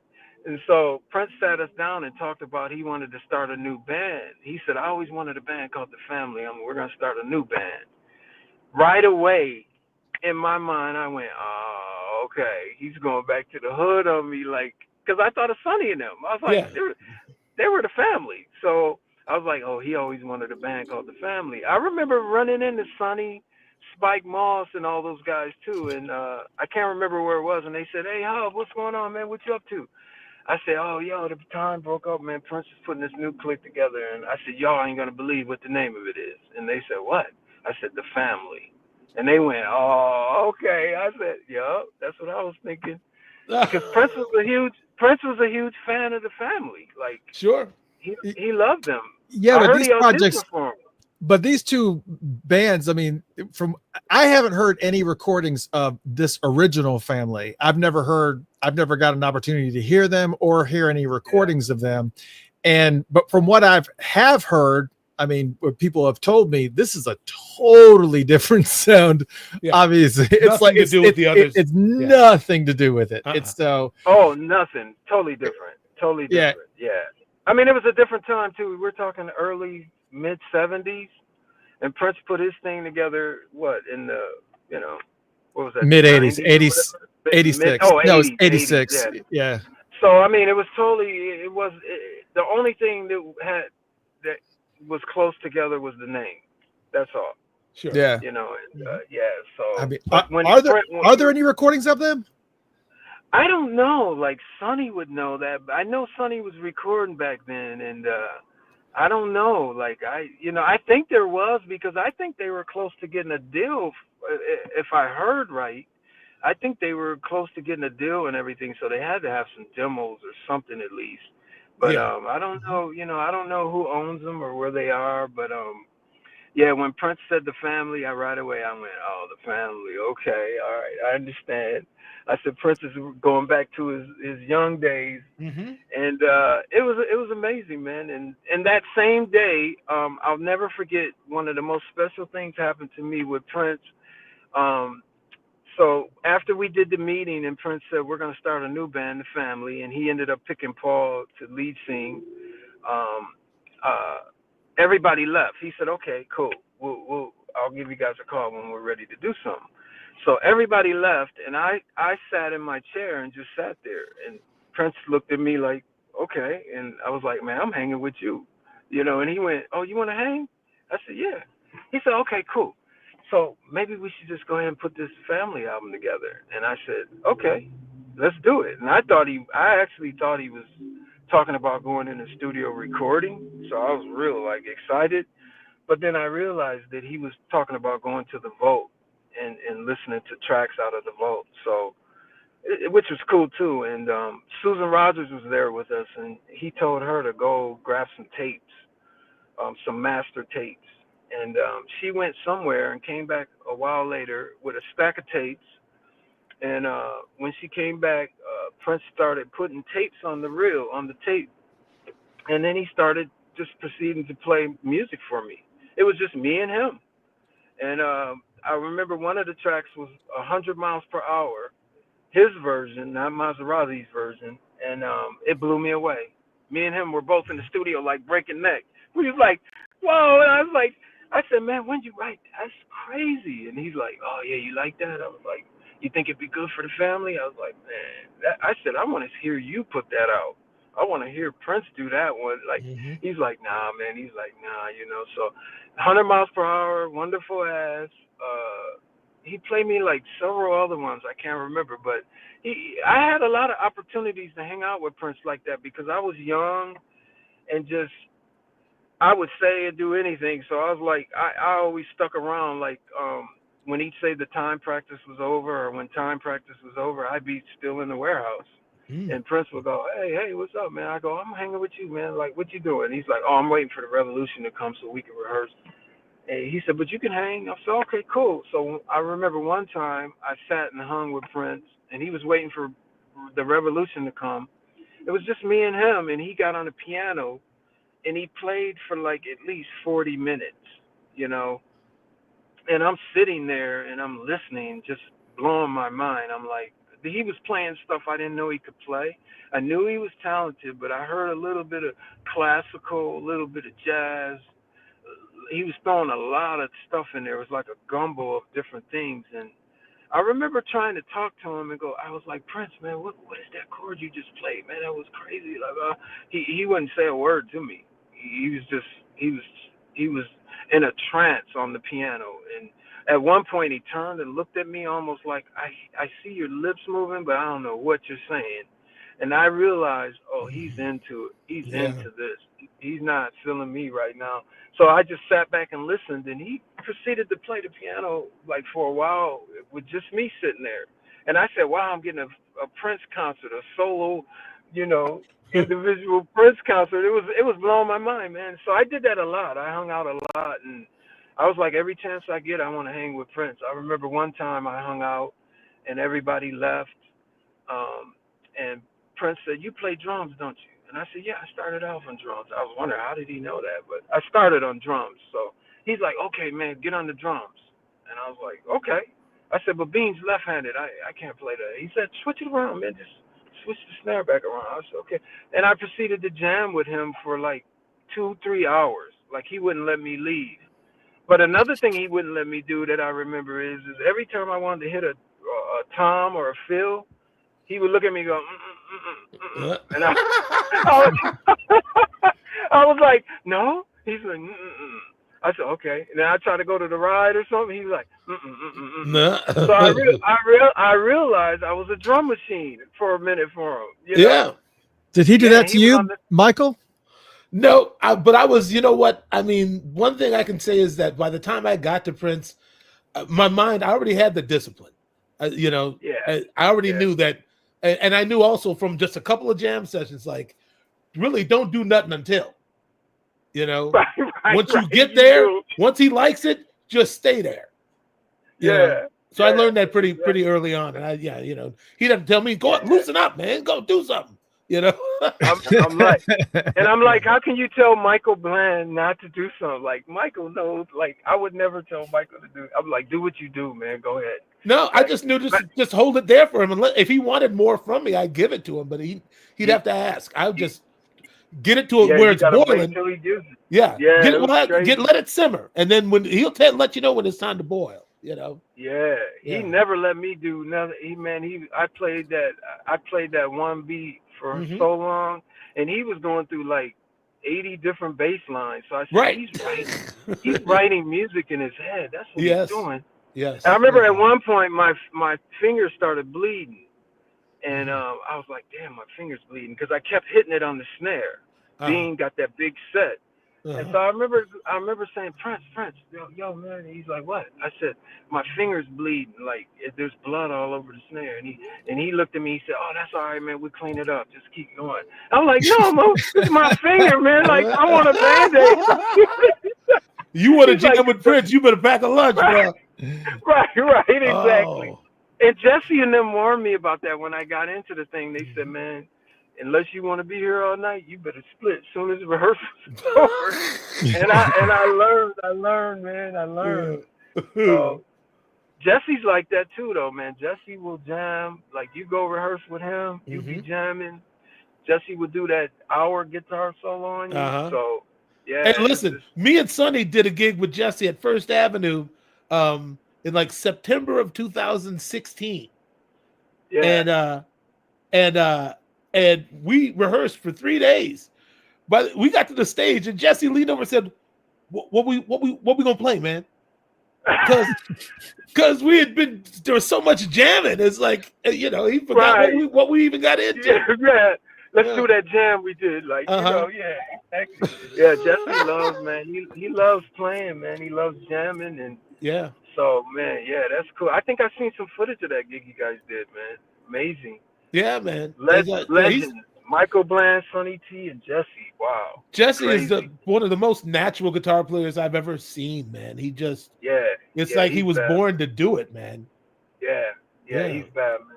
I learned a lot from him, just as far as everything, like production, you know, live, you know, even how to be with Prince. Like, you know, Jesse will warn me and say, like, when Prince is in Hollywood, just don't, you know what I'm saying, don't be out there like, hey, Prince. Right. And I found that out. I'm gonna tell you where I found it out, at the Purple Rain premiere. We were out there doing at the Chinese Man. We were doing the premiere and Kirk was out there. Kirk, Damon, all them guys. We were out there doing the premiere, and Prince walked into the place, and I'm thinking, like, okay, we were just at rehearsal the other day, you know, playing around, joking. I said, Prince, man, dude just kept walking, like, I said, oh, Jesse warned me about this. I had a similar occurrence, Hub. I realized then, I'm like, okay, all right. Yeah. I don't know I don't know who I'm talking to necessarily. Right, yeah, you don't know, because, you know, he gets that Hollywood, and you just don't know, man. So I'll tell you one story. I was in First Avenue, and speaking of Pierre Lewis, I was standing with Pierre Lewis in First Avenue, and he was asking me, I think I was talking about this earlier and we got cut off, but he asked me how Prince treat me and everything, and I told him okay and everything. And then he said, speak of the devil, man, there's Prince. So Prince is walking in First Avenue with Big Chick. And I see him and I'm like, okay. So when Prince walked past me and Pierre, I didn't say a word to him, because I didn't want to be embarrassed if he didn't, you know, I didn't want to be like, hey, Prince, and then he just keep walking on me. So I said, I'm not going to say anything to him. So Prince walks a little bit past me and Pierre, and then he turns around and he comes and gives me the biggest bear hug ever. And I'm like, oh, shit, really? Like, he's hugging me and he's like, oh, what's up? what's up? And I'm like, hey, Prince, what's going on, man?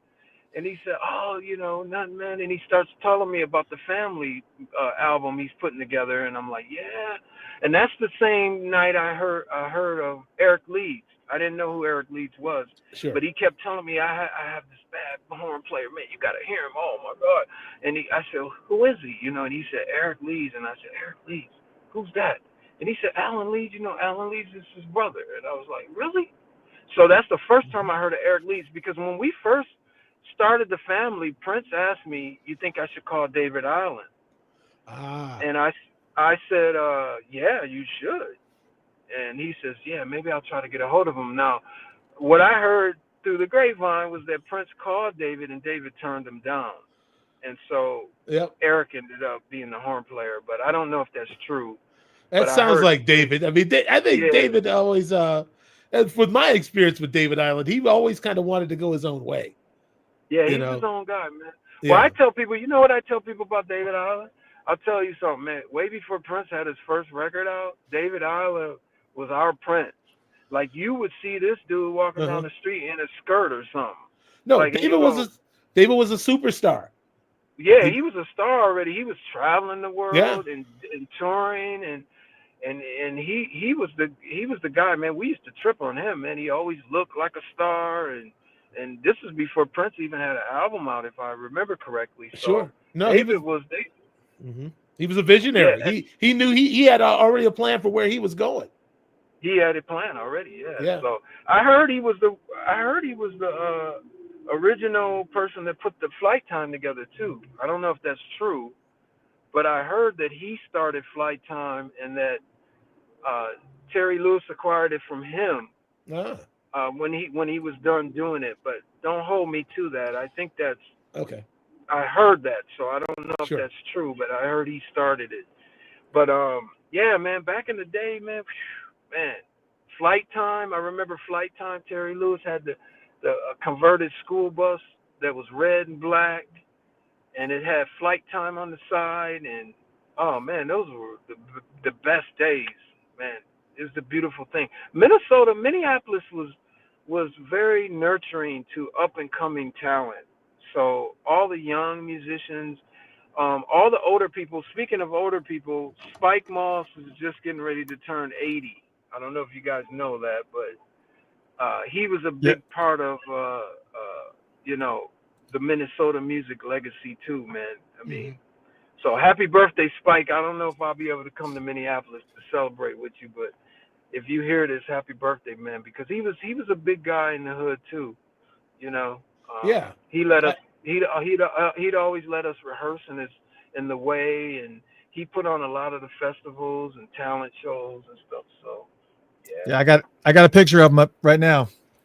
Yeah, Spike Moss is the man. I love that cat, man, and he loved the Hubbard family. I mean, I heard someone told me the other day he's still talking about Jerry Hubbard Sr. and Gene and Bobby Lau, and so he got to give him props, man. He had a lot to do with it over there. Again, Sonny told me all about Spike. Yeah, Spike. So you guys had these amazing. I mean, not only with this the Spike Moss. I guess what was the name? It was a community center, Spike Moss Community Center, which was also called the New Way. Well, the New Way was the New Way, but there was the Old Way. There was the Old Way. There was an Old Way that was just the way. Is that what it was? The Way, yes. Just the Way, and that's the one where everybody, Sonny, Prince, everybody went in there and rehearsed in the back room and played pool and played on the football teams in the back. You know what I'm saying? So the Old Way was the place. The New Way was, I think that was built maybe in the late 80s, but the Old Way had been there since the 50s, if I'm not mistaken, even maybe further back than that, And that's where, and if I remember correctly, that was also where the Time had the where they would go in there and practice quite a bit, along with and then I guess Jerome had broken the titty lamp or whatever that was. Oh, I think it was like a bunch of different stories and whatnot. You guys can look that up. Was that the Way? Were they over at the Way? I didn't know that, man. Yeah, I think that was the place. But another place that you had talked to me about, and I'm trying to see if I can pull it up, was you were talking about the Net Coupe. Oh, New Coupe. New Coupe. Yeah. Michael Bland knows about that. Yeah, I got kicked out of there by Bongo Johnny a few times. Oh, did you? Yep. He said, "Hey, he'd catch me." He said, "If you're gonna be down here, play on one of these used kits over here and stay off the new stuff." Right. Stay off the new stuff. Like, yep. That's, he's like, after you play on it, it's used. I can't sell it no more. Right. That's funny, man. Yeah, they sometimes you get kicked out of them places. I got a story for you with New Coupe though. That's really cool. Like, so I used to go to a high school called West High. I don't know if you remember that, Michael Bland, but West High used to be over there on I want to say Nicollet, off of Nicollet, but I'm not sure. It's been so long. But I heard about school. West. I'm 56, Jerry, so I'm slightly behind some of you cats. You're a little bit behind, but New Coupe, their new spot, because they had an older spot we used to go to, but their new spot was across the street from West High. I went to West High, so me and my friends, other musician friends, would always go over to New Coupe and play the instruments. That was our thing because we couldn't afford all the great instruments, so we'd go just play them in the music store. And so one day we were over there. I was with a friend named Kevin, and we were over there. He's a guitar player, and we were over there, and we were jamming out. And then all of a sudden, in walks this guy who's totally rock star. Like, I remember me and my friend just looking at each other like, who is that? Like, and we didn't know who he was, and we're thinking, is he from the neighborhood? Who is that? Like, so me being the person I am, I walked over to him and I go, hey man, how you doing? He's like, hey, how are you? And I said, hey, what's your name? He says, Jesse. I said, yeah. I said, man, you can play, because he was over there playing the guitar a little bit. I said, man, you can play. I was wondering if you would be in our band or something. So we got these young band. I'm wondering if you'd be in our band. And Jesse kind of laughs a little bit and says, oh, I'm already in a band. And I go, oh, yeah. Oh, what's the name of your band? And he says, well, you ever heard of Prince? And I'm like, oh, yeah, Prince is from the hood. Like, grew up with Prince and Andre and all them guys. And he's like, well, I'm in a band he's putting together called The Time. That's the first time I had heard of The Time. So I went, oh, yeah, really? So I said, oh, yeah, okay, cool. So Jesse, did his thing or whatever. And I think we had to leave and go back to class. And when I left, I looked at my friend and I said, no wonder he looks like a rock star. He's hanging out with Prince. Yeah, exactly. But guess what Jesse told me? Jesse said, nah, that look didn't have nothing to do with Prince. That's how I looked already. And I said, oh, okay. No, he's telling the truth. I'm sure of it. I'm sure of it. Yeah. No, Jesse has. So, if he has nothing else, he's got style. Yes. He had that style already. But man, he looked so good and was so rock and roll. I was trying to emulate that look forever, man. I was like, I want to look like that, man. Like, you know what I mean? I ran into Andre Simone once too, like that. I was in a store. I can't remember what store, and I'm in the store and I hear Hub, and I'm like looking around and I'm like, who's calling me? And I'm looking right at Andre, like, and I'm like, who's calling me? Like, and then he finally said, Hub, Andre Simone. And I said, oh, shit. Andre looked so good, man. He was so rocked out, man. Yeah. His look was so dope. And he looked like he was 20. So that's why I'm looking right at him going, who's calling me? So, man, them cats, man, the look, man, man, they were so rock and roll, man. I was just trying to be a part of something with it. You know what I mean? Yeah. Just trying to be up in there, And thank God I was able to hook up with them, man, and have some kind of history with it. But I ran into Andre the same way, man. He looked all rocked out and looked great. And this was after he was with Prince. I think he was doing his own thing, or it might have been even after he had did his own albums. But yeah, man, them cats, man, the look, the style, everything, man. It's just you can't. The '80s, Prince, Jesse, Andre Simone, Des Dickerson. I'll tell you something about seeing Prince as a kid. I used to go to all the concerts when they played Minneapolis or whatever.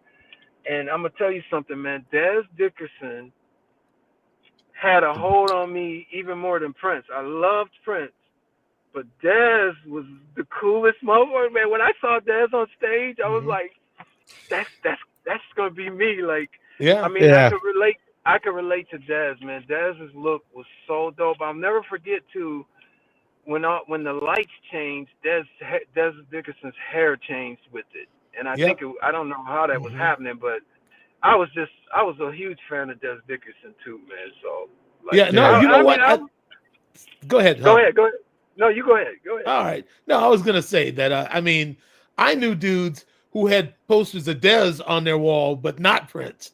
Like, right. I really think that was what that really worked with them, because if Prince was too feminine for you, then you had Dez right here. Then you had who was like a handsome, masculine dude. But I mean, it's like, out. They really had a chemistry, man. They had you on both sides, you know. The whole front line, Andre, Prince, and Dez. And Andre, bunch of good looking. It was amazing. Yeah. It just never stopped looking good. It was just like, okay, the front row is damn, like you can't lose, And I have a correction to make. Oh no, go ahead. I have a correction to make. It with that lamp story was not at the Way, and Kyle Christian says it was at a club called Yasm. Yasms, Yasms was over South Minneapolis, I think, if I'm not mistaken. Yeah, YAA. I don't even know what Yasm is, but I think so. I just wanted to make sure that I get the stories right. I think that's I didn't think that was the Way. I didn't think that was the Way. No, I think that was the club that Sonny said that the owner would, because if you rehearse there, the owner would come around sometimes. And Sonny said, the dude said, he asked him, said, "Ain't y'all got a record player?" And Sonny said, "Yeah." He said, "Well, why don't you use it? You've been playing the same songs for the last, He jumped all over the bed. Yeah. He didn't know they were practicing and stuff, man. That's funny, man. I remember Yasmin. I remember that club, man. That's crazy. That was over South Minneapolis, if I'm not mistaken. I remember when I was younger and Sonny's bands would be practicing and stuff, we'd always beg to come in. He would never let us. He would always go, "Nah, man, it's a closed rehearsal." And so we would have to sit outside and listen and try to peek in through the basement window. Sonny was serious about his, man. When it was rehearsal, we gonna work. I remember parties, those days. No people sitting around, like. Yeah, but when Sonny was out in the hood, he's the most kind cat. Like, I mean, he tell you what to go work on, and he always used to tell me, "Go, God, you practicing your scales? I told you to hit them scales, you know." So Sonny is my God, man. I love Sonny. Same here, man. You know, I mean, Sonny is really. I've come to understand that Sonny really is. He's generous in a way that very few people are. He's real willing to share knowledge with everybody, and he's always encouraging the young musicians who come up to him, man. Sonny never has a discouraging word. He corrects with love, man. I mean, Sonny is really, he was a resource for the North Side, man. I think David Island told me, he said, "Man, Sonny was better than most of us ended up being as adults when we were all kids. We don't even know how it happened, man." So I mean, it's. But I'll tell you something about Sonny, man. Sonny was also a learner, and he soaked up information too. And I'll tell you, one of the reasons I got really close to Sonny is because Sonny was always over at my house with my pops, and they talk shop and they jam, and I'd listen to him. And so Sonny was also learning. Him and my dad hung out a lot, So he was. Man, Sonny's okay. So there's a handful of bass players that encourage me on record, on albums. Sonny is the person in the neighborhood that made me want to play bass. Because at first I wanted to be a drummer. I used to sit in my attic in my basement for hours playing the drums and learning all the songs. And I was playing the drums. I was a drummer, and most of my younger bands I was the drummer. When I saw Sonny up front playing the bass, I said, I want to do that. Like, I don't want to be back on the drums. I want to be up front with a microphone, And Sonny had a lot to do with that. Of course, I loved Bootsy, Larry Graham, Stanley Clark, all the greats. I love. But Sonny was tangible. He was something I could touch. He was something I could, someone I could talk to after he got off stage, and so he was my hero back in the hood, man. He really was. Yeah, like I loved him, man. Prince told me a lot of stories about Sonny. He said him and Andre would go over to Sonny's mom's house, and they'd look down the basement window, and Sonny be down there on like a box spring, no mattress, with a pig nose amp and a Strat, and he'd be chain smoking, and they'd wave, and he'd let them come in the house. And he said, Prince said, him and Andre would just watch Sonny for hours, you know. Yeah. I mean, I did that same thing. We would go to his house and stare into his basement and listen to him, and sometimes he'd come out and say, "You guys could come on in, man." Mm-hmm. And the dude was so bad, man. It was just like, I tell you the truth, I thought Sonny was gonna be it out of our neighborhood. Yeah. Prince came out of nowhere on me. Because I was like, Sonny, one day we gonna see Sonny, like he gonna have albums. He gonna be doing this thing, and then all of a sudden there's this Prince, and I'm like, Prince, like, whoa, where'd he come from? Like, you know, Sonny's the one who introduced me to Prince the first time. It was at a park called North Commons over North Minneapolis. Yeah, and I had to have been about 13. I don't know, somewhere around there. It was right around the time when Prince was getting ready to drop his first album, and I was up there, and everybody was playing ball. Prince was playing ball, Sonny was playing ball, everybody was balling. And then Sonny just seen me. He said, "Lil Hub, what's up?" I said, "Hey, Sonny, what's going on, man?" He called me Lil Hub because my dad was Big Hub. Yeah. And so he said, "Man, do you know Prince?" And I said, "No, I knew of Prince because I watched their bands. I watched Grand Central and you know, I think they later became Champagne or something. And so I watched those groups in the neighborhood, but I hadn't formally met Prince yet. So I told Sonny, "No, I haven't really met him yet." And then all of a sudden, Sonny goes, "Prince!" And I'm like, you know, well, at the time, Prince isn't Prince that we know now. So Prince comes over, and Sonny goes, "Prince, this is Jerry Hubbard, man, Jr." And the Prince looks at me like, "Who?" Like, and so so Sonny goes, "You know his dad, Jerry Hubbard Sr., the jazz guitar." And Prince goes, "Oh yeah." He says, "Hey, how you doing, man?" I said, "Oh, cool, man." And we kind of just looked at each other for a minute, and then he went back to playing basketball. And then when he went to ball, Sonny told me, he said, "Man, Prince got an album coming out soon." And I was like, "Really?" He said, "Yeah, he just signed a deal, man. He's got an album coming out." And I said, "Oh, okay." At that time, we didn't know what it was going to be, so it was like, okay, he got an album coming out, cool. It wasn't any excitement yet like it should have been, looking back on it. But Prince left. Sonny went back to balling. I went back to being a little kid or whatever I was. And isn't it amazing that only a few years later, I'm shooting Purple Rain with him? That's amazing. Yeah. Absolutely. Wow. I mean, crazy.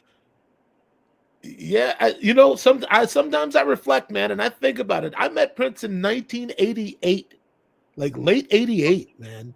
That's before you got with him, isn't it? Yeah, and then he started coming around Bunkers and eventually offered me a job. But one day I was thinking about it, it's like Purple Rain was just 1984. Within 5 years, 3 to 5 years, I'm sitting and talking to this dude. You know, that's crazy. It is crazy. Oh, I remember you, Glenn. You was the baddest, man. I remember when you got the gig with Prince. I already knew. I said, "Oh, it was meant to be." Bland is like the coldest. Do you remember this, Michael Bland, when you had a drum off with Stokely? At I think it was it the Caboose?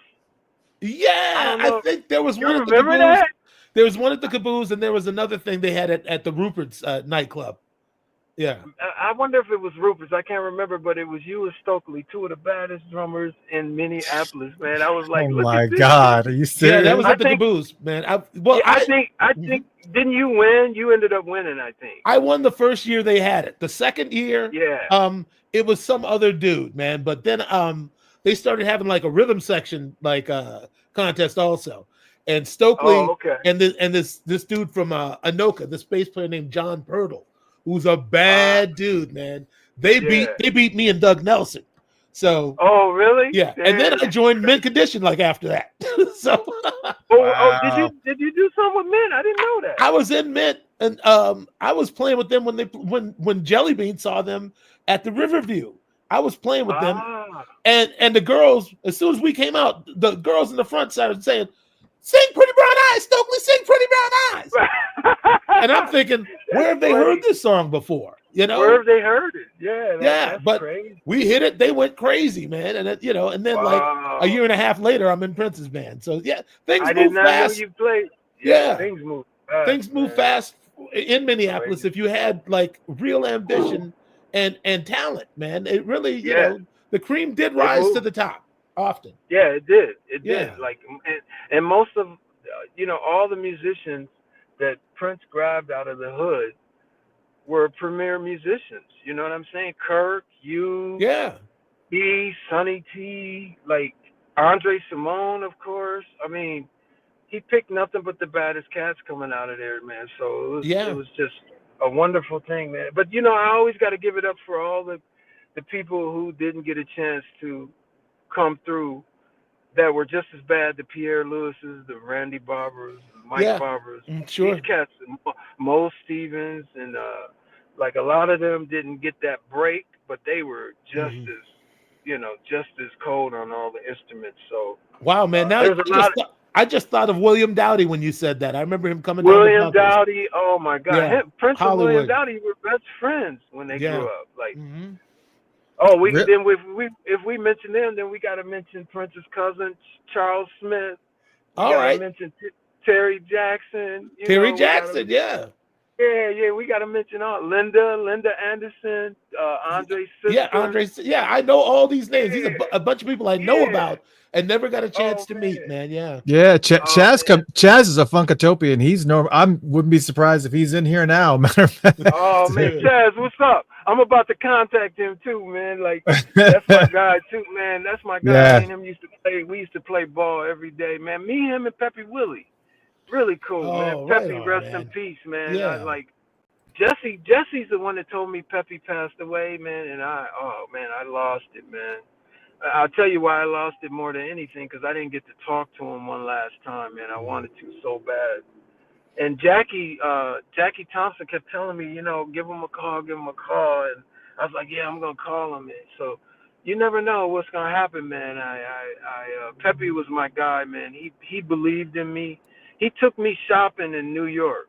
I used to play him all these songs and stuff, and he said, man, I'm gonna get you a deal, man. And we went out to New York and shopped around, and Peppy I don't think I ever seen Peppy in a bad mood, man. The dude was just always smiling and just, he's just a good dude, man. I hated when he passed away, man. Like, so. Yeah. But me, Chaz, Charles Smith, and Peppy Willie, and we used to go out there and ball, and Jackie Thompson and her brothers, Ruben and Justin. Yeah. We all used to be out there balling, man. It was fun. Fun times, man. Yeah. I know that you worked. I really want you started telling me the story this afternoon, and we were having some other issues, but you were telling me, now you've done a lot. You were in and out of you worked a little bit with the family with Prince, but then you ended up steering towards Jesse Johnson's Review. I know we can get on that story. And losing that check.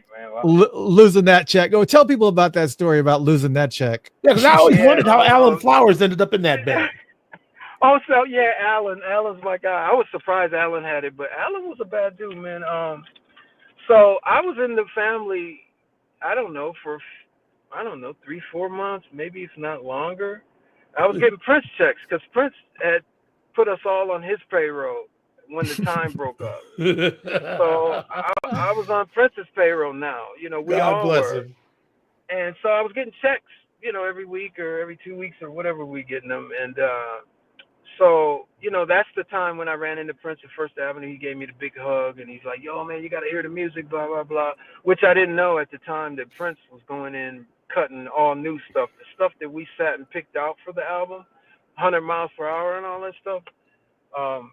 It wasn't on the album as we know now. Right. So Prince was out there cutting some other stuff. But so as I'm on Prince's payroll, and I'm kind of hanging tight for the family. Actually, Prince came to me personally and told me, he said, man, Hub, I am really excited to have you on the bass for the family. And I was like, man, I'm excited to be here, man. I can't wait till we get this thing up and going, you know. And so it was that type of thing with me and him, and I was on his payroll. But at the same time, Jesse was coming by my place, and he was saying, "Oh, what you doing?" You know, I'm like, "No, man, we just waiting to get the family rolling and stuff." And he's like, "Jesse," I think at one point Jesse said, "Yeah, I just signed my deal, man." And I'm like, "You got a deal?" Like, you know, he's like, "Yeah, man, I just signed with A&M." And Jesse had, you know, he had racks, like he was walking around. Yeah, he had it going on. So he would say to me, "Yo, you got some money, man?" And I'm like, "Yeah, I got Prince is paying us and blah blah blah." He said, "Well, here, man." He'd break me off, whatever. "Here, man, this is for you." And I'm like, "Oh, really?" Because I'm still getting Prince's. He's like, "Don't worry about it, man. Now you got more." I'm like, "Cool, okay, cool." So he kept coming through and talking to me, and then at some point he finally said, "Man, I really want you to be my bass player." And I'm like, "Oh, okay." So I'm like, "Okay." And he said, "Think about it, man. I really want you to come with me, man." And I was like, "Okay, cool." And at the same time, Prince is saying, "Yo, man, I'm happy to have you as the family bass player." And I'm like, "Cool."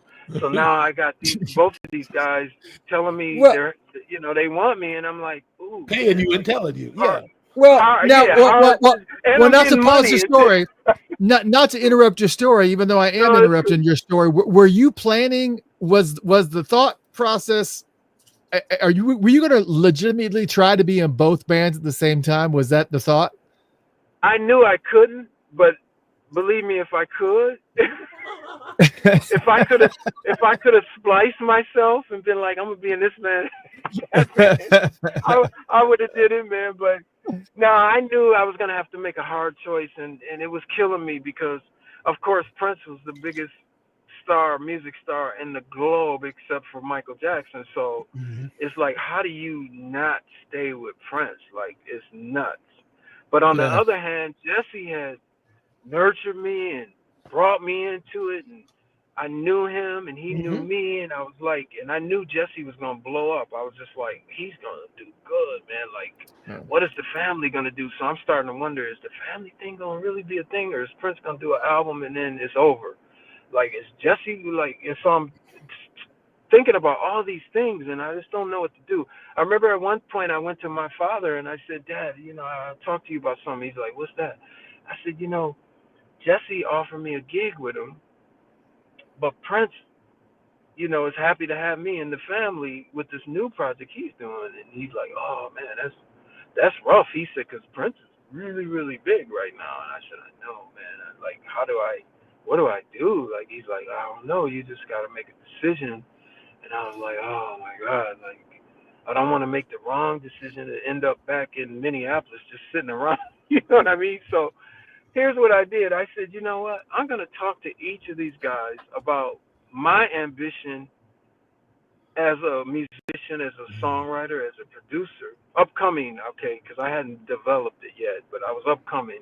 I had been writing tunes and being in the studio since I was a young kid. So I had these ambitions and these dreams way before I hooked up with Prince or Jesse or even Alexander O'Neal. Sure. So I said, well, let me talk to Prince first. So I caught Prince in First Avenue one day. He had his own little booth that he'd go to and just vibe. So I called him up there and I said, "Yo, Prince, man, can I holler at you real quick?" And he said, "Yeah, man, have a seat, huh?" So I sat down with him and he said, "What's going on, man?" And I said, "Prince, I was wondering, man, you know, I really want to get in on some of this songwriting and production. Like, I write songs and, you know, I really want to be a part of that." Prince looks at me, and the look he gives me, the way I felt about it, he was looking at me like, "Oh, another one of these Jimmy Jam, Jesse cats don't want to just play his role." Like, he kind of gave me that look, like another cat looking to do something else. But then he said to me, he said, "Man, Hub, I have so many songs in my head, I can't even get them all out of my head." And so I'm sitting there like needing a drink after hearing that, because I'm like, what the hell does that mean? Like, I don't even know what he meant by that. Like, I still don't know. I'm like, what did he mean by that? But I take it that he was telling me that I don't need songs. I don't Yes, need, yeah, I that's don't need probably what he songs. was saying. Yeah. Right. I think he was telling me I need you to be the bass player. I don't need songs. I don't need, you know. And so I said, okay, now I'm gonna go hit Jesse with the same thing. And so I went to Jesse and I said, Jesse, man, I really want to be a part of writing and producing, and I just really want to be up in there like that. And Jesse right away went, oh, huh? Man, I'm gonna have you working, boy. Man, I got so many people looking for tunes already from me, man. You gonna be producing this? I got so and so asking me for songs and blah blah. Hub, you're gonna be good, man. You're gonna get your music out there, man. I'm like, okay. So Yeah. I asked Jesse. I said, when's your album coming out? And he kind of gave me a roundabout date. And then I remember asking Prince, when is the family gonna come out, man? And he kind of told me it's gonna be a minute before we drop any albums, because first of all we're working on the album, and then I'm doing a bunch of stuff. I'm busy, and so I figured that family thing is gonna take a minute to come out, which it did. It didn't come right out. So I decided, okay, I'm gonna go with Jesse, and that's how I made my decision. Sure. So I called Jesse. I said, yeah, man, I'm ready to do it, make that move. And I don't know if Jesse would get mad about me saying this, but I said, I'm really concerned, though, because I'm still getting Prince checks. And Jesse said, don't worry about it. Just get your checks, man. And you're not a part of my band yet. So I was like, okay, you know what I mean? I said, okay. So I kept getting Prince checks, and it was cool. Until one day I went to the mailbox and there was no Prince check. And I went, oh shit, I don't have no check. And so I think I called Paul Peterson, if I'm not mistaken, and I said, Paul, did you get your check? He said, yeah. I said, man, my check wasn't in the mail. And Paul said, aren't you Jesse Johnson's bass player now? And I went, what? How did you know that? Like, what? How did that get out there so quick? Like, I just told Jesse, like, I don't know how long ago it was. He said, yeah, I think Prince found out you're going with Jesse. So that's probably why you don't have a check this week. And I went, oh, well, I guess my time with Prince is done. And, yeah, Yeah. And so I was officially Jesse's bass player, and then start working with Jesse. Did you never do anything with Prince after that? I mean, was that pretty much that was it?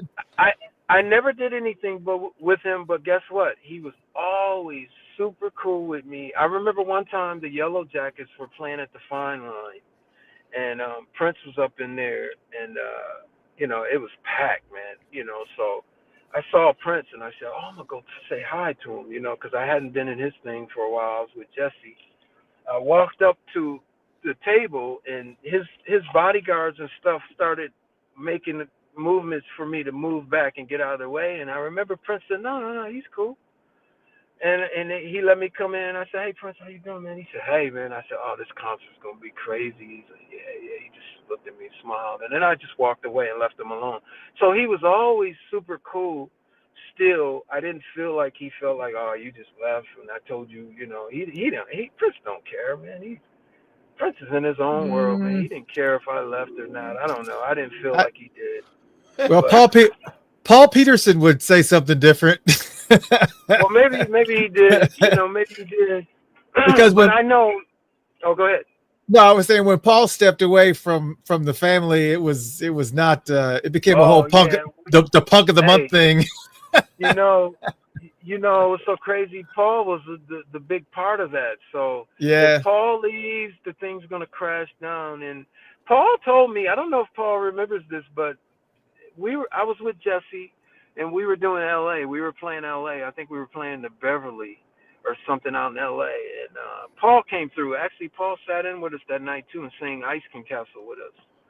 But when the show was over, me and Paul went for a little walk. And me and Paul had always been close in the time. He used to come by and take me to rehearsals and everything, pick me up. And so Paul told me, he said, Hub, basically he was like, how much money are you making now? You making a little bit more? I said, I'm making a little bit more. Plus I'm doing songs. Jesse's hooking me up with a little songwriting production thing. And I said, why you ask that? And he said, man, because I'm not really making anything right now. I said, what? He said, man, basically Prince was taking care of him, giving him everything he needed, but he just wasn't making any money. And he wasn't really happy. And he told me that. I don't know if he remembers that. And he also told me he thinks he's going to step away from it and not do it. And I remember him telling me that in L.A. He probably doesn't even remember that, but he told me. So I already knew Prince or Paul was thinking about stepping away. But when he finally did, I was shocked. I was like, oh man, he's serving Prince's first basically thing that's gonna fail, like, you know, because most of everything Prince was doing was hitting hard, like. Oh yeah. But yeah, so I was like, oh my God, like this is not gonna go over well, and it didn't. Prince was really upset with Paul about that, and the band was upset. Yeah, I heard a lot of people were mad. Yeah. I mean, heard there's a Alan lot of people. Flowers was like, yeah, I heard Alan was like super duper pissed, you know, because he finally got his opportunity to be out there with Prince and the whole thing, and then Paul quit. So everybody's money was stopped, and everybody was right. I've heard through the grapevine that there was a lot of animosity from that. Yeah, just it was kind of messed up. Yeah, but you know, that's a lot of pressure to put on a teenager, man. Yeah, it is.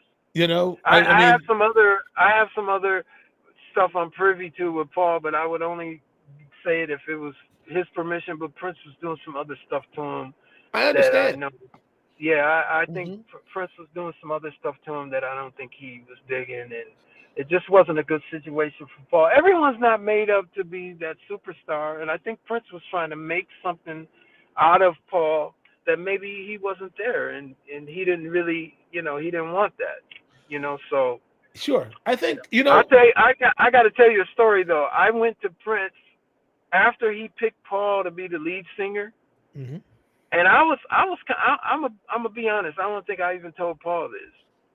But while we were sitting there and he was trying to figure out who he was gonna put up front, I was sitting there thinking, like, maybe he'll pick me. Maybe he'll pick Paul. I think he even thought about Jerome, but then he realized Jerome's not a singer, so he picked Paul. But I went to Prince after he picked Paul, and I asked him. I don't know if it wasn't right after, but I asked him a short while after. I said, why'd you pick Paul, man?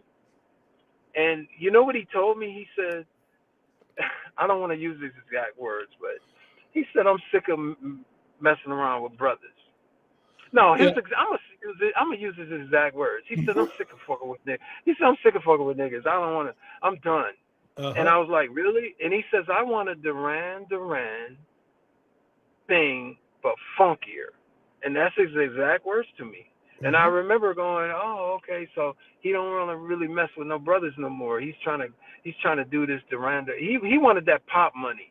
He didn't want that R&B money. Yeah. He wanted that pop money. So I had to ask him though, because I was like, why Paul and not me, or why not someone else? Or I think he even offered that to Jesse. I'm not sure, but I think he offered it to Jesse. I'll say this, Hub, just to put a little salt with your pepper, just to balance it out a little bit. Prince did say to me one time, I don't remember why we were talking about Paul, but he said, Paul Peterson is the baddest white boy that I've ever worked with. So I just want to clarify that it wasn't like Paul was a prop. Prince had respect for him as an artist, you know, as a singer, as a musician. So I just in the interest of. But even all the way back in his earliest career, in the earliest part of Prince's career, he always was concerned that he was going to be pigeonholed. Into it's just a black thing. And that's not because of him necessarily, but because of the industry and what happens to. Right. Exactly. Yeah. That's what I got to give him. I have to give Prince props too, man, because he made his own way. He did it his way, and he succeeded at not just becoming another R&B act, another black act. That's right. Because he knew he had more to offer. So he wasn't going to get pigeonholed into that. Like, I'm not just going to be that. And I respect that. Me too. More than anything he's done. Like, it's just like he did it his way, and he did what he wanted to do. And he opened the doors kind of for a lot of other artists coming up behind him to be able to swing over to the pop charts and not just be a R&B act. Him and Michael did the same thing, man. You know what I mean? They both opened doors. They both opened doors. And speaking of which, you know, I found out a lot about you. One thing you mentioned today that you didn't get a chance to expand on, you were talking about writing and producing and, all the stuff that matter of fact, you were involved a little bit with Tamara in the scene, in that mix too. But before we go to Tamara in the scene, at one point in time, you had some involvement with Michael Jackson. Tell me about that. Michael Jackson, he signed me, and it was a beautiful thing. I had left Jesse, and I was decided to go out and try to do something on my own. Not necessarily a record deal. I would accept one if I had one, but I was just trying to look for something. I really to be honest with you, I really admire what Terry and Jimmy were doing. Huge fan, but I always say I was their number one fan, and Prince and Andre and all those guys number one fan, because I grew up with them. So I was a fan before anyone in the world heard about them. You know what I mean? Yeah. So, but I loved what Terry and Jimmy were doing. I also had thoughts of just producing, making hit records. So I was going out for anything. If it was a deal, cool. If it was production, I actually like producers, because they can still go to the store and walk around and not cause a commotion really, and they get their bread, they get the bag too. So I was looking for anything. So I was writing songs just like water. I mean, I would write 8 songs in one day. Like, I was just writing, and then all of a sudden I was passing out demos here and there, passing out my demo everywhere. And I ended up hooking up with a couple guys in Minneapolis, the Marin brothers, Brett and Mike Marin. And they had a connection to a guy named Stephen Ivory. I don't know if you guys know Stephen Ivory, but Stephen Ivory was a journalist. He wrote for a lot of the teen magazines, black magazines back in the 80s, and I don't know if he's still doing it. But they had a connection to him, and I told him, like, yo, and they ended up being my managers through this whole thing. So I told him basically, hey, can you get him a copy of my demo? Because I was trying to get it to everybody. I had it on the East Coast, West Coast.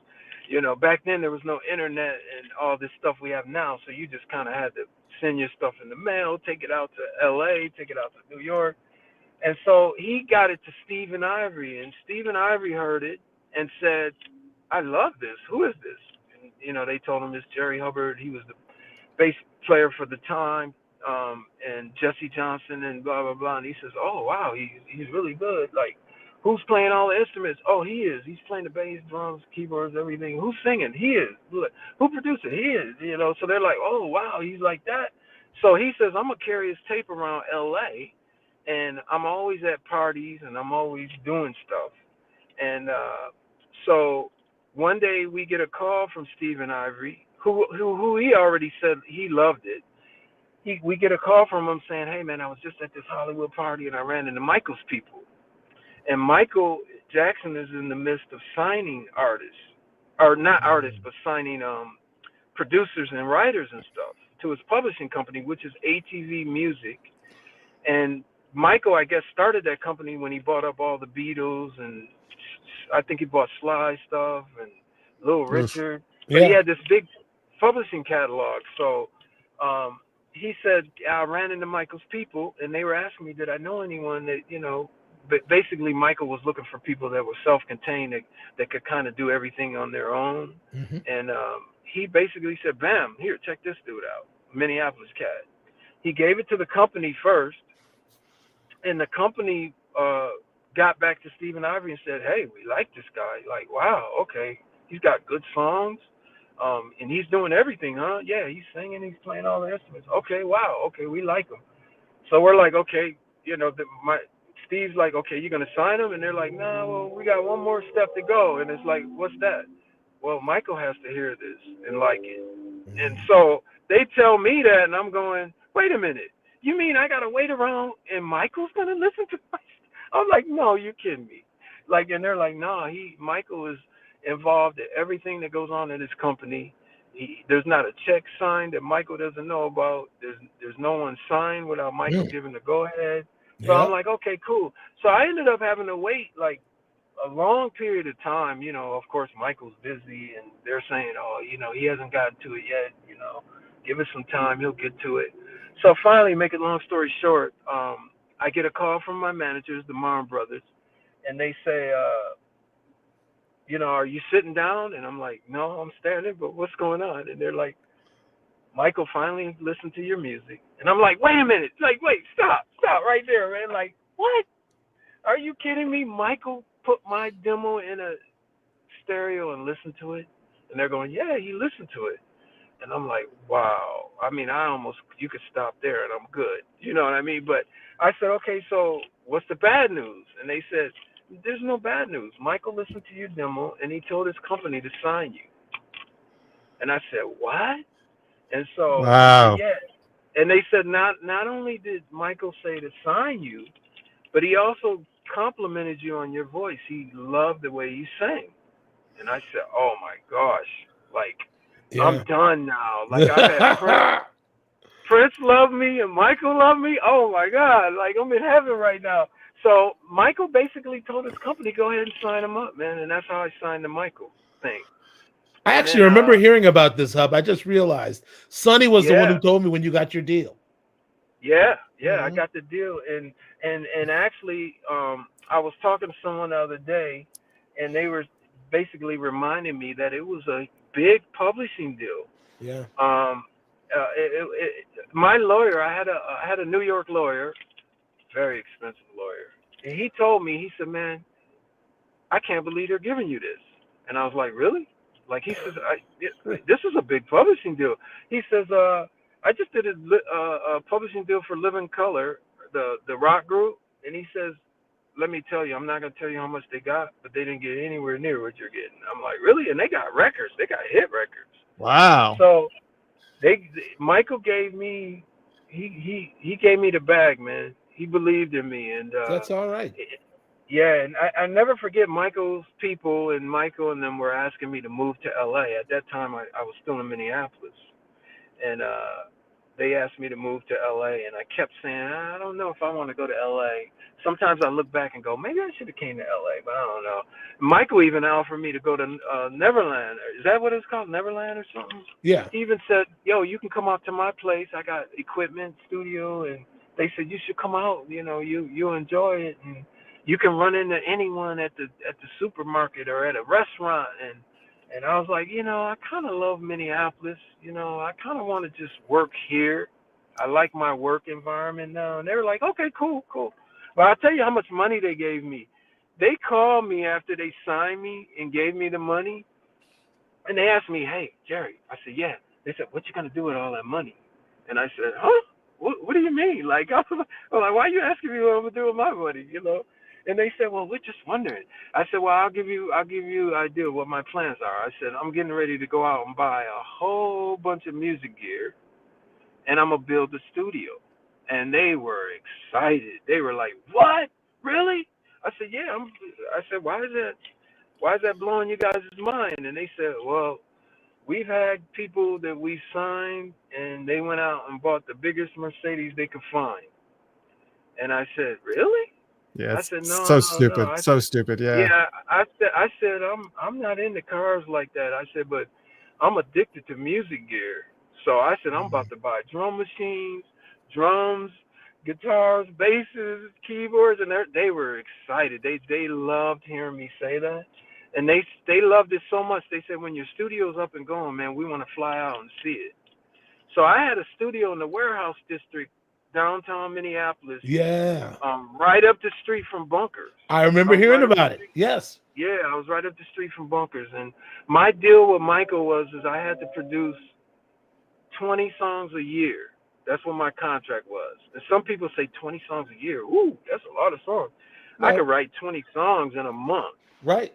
Mm-hmm. Yeah, so it was. I was like, yeah, I could do that. Let's do it. You know, so I did the thing with Michael, and everything was going smooth. You know, they re-upped me. I think I was with Michael's company for like, I don't know, 3 years, if not longer.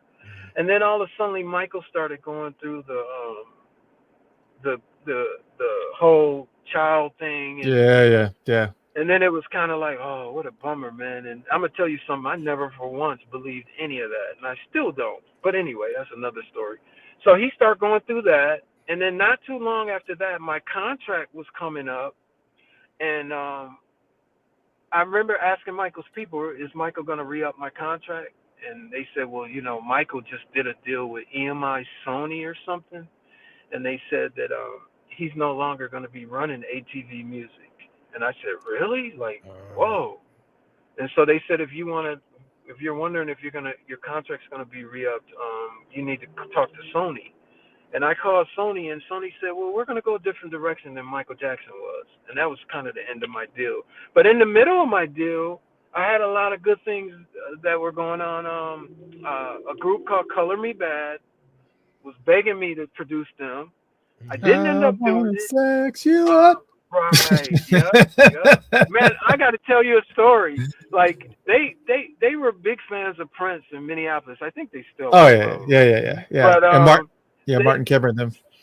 Right, Mark Kemper, and so they heard my song and they wanted it. They were just like, it's another situation like where Prince and Jesse wanted me to be the bass player. Mm-hmm. I had one artist that wanted, two artists that wanted the same song. And so one was Color Me Bad, and another one was another guy. I can't remember his name, but so Color Me Bad was like begging me. They wanted my song so bad, they offered me the second single, and they offered me a second song. So I was like, oh, okay. And I was talking to Cassandra Mills. Stephanie Mills' sister was running Giant Records at that time, a subsidiary of Warner Brothers. Mm. And she was like, Jerry, you need to jump on this project and be a part of it. And I'm like, you know, but I don't know, like one dude looks like George Michael, another one looks like Prince. I don't know how I was feeling about the look and about the sound. And I was just like, it was them days where you still were looking for a talent, and the talent was slowly going away, and it was more about record sales. So Cassandra said, why are you worried about all that? We're going to sell records. And I'll never forget that I was in the movie theater seeing the New Jack, what was it called, New Jack City or whatever, with Wesley Snipes. Yeah. And that song, I Want a Sex, came on. And I went, I've heard those voices before. Who is that? I know those voices. Yeah. So I told my girl at the time, I said, let's wait around for the credits. And so the credits rolled, and it said, Color Me Bad, I Want to Sex You Up. And I said, oh, my God. I said, because I turned them down by then. I said, nah, I'm going to go a different direction. Man, them dudes ended up selling like, 8 million records of that? Like, It was crazy. But that was coming through when I was with Michael. I also produced Foursome D's. I did a song on them called Somebody's Crying. And, I should say I wrote the song. And, so there was a couple good things going around. They were actually trying to help me get a deal too. Michael felt like I should get a deal. Like, is he going to get a record deal? His company felt like I should try to get a record deal too. Like, and I really wasn't focused on that as much, but I said, I'll do a record. I mean, I almost got signed with Geffen Records. Oh, wow. But I said almost, but I might have messed that up a little bit. But anyway, yeah. So Michael's thing was a beautiful thing, man. It was a beautiful thing, man. I mean, but so what are you all doing? So what are you doing? You're doing now? I know there was that brief moment where you were with the Truth, right? The greatest band around. No, oh my God, the Truth was amazing with Paul and all those guys, man. I mean, that was Kirk Johnson on drums, Paul Peterson on bass and keys, me on bass and guitar and vocals, Jelly Bean on guitar, Donnie was on keyboards, Chance Howard Howard was doing keyboards, and Chance is a bad boy. We don't even have to talk about him. Man, that dude's bad on everything. Like, and Eric Leeds, I can't forget Eric Leeds, and Odell from Mint Condition. Yep. Yeah. And Stokely played with us a few gigs. So it was one of them, man. That Truth thing was, man, it was a brilliant thing. I loved it, man. That was a great album too. It was so strong, man. Yeah, for sure, man. I loved it. And we were talking about doing a studio album for a minute. And everybody was kind of doing so many things. I think Jelly Bean was still out with the time. Of course, Odell and them were Mint Condition was gigging. Paul was out with what's his name, Donny Osmond, and everybody was kind of doing other things. So I think it kind of, we were interchangeable. Every time you seen us, there was a different musician playing with us. So you never knew. Yeah. And at the same time, I got a call from my girlfriend at the time, saying that, just to make a long story short, saying that she was pregnant. So I was like, oh, really? She's like, yeah. I was like, come on back to Minneapolis, though. Let's do this. I was excited. She's like, I'm not coming back to cold Minnesota. Like, so that's when I ended up moving out to LA. I see. And, gotcha. And so I decided that,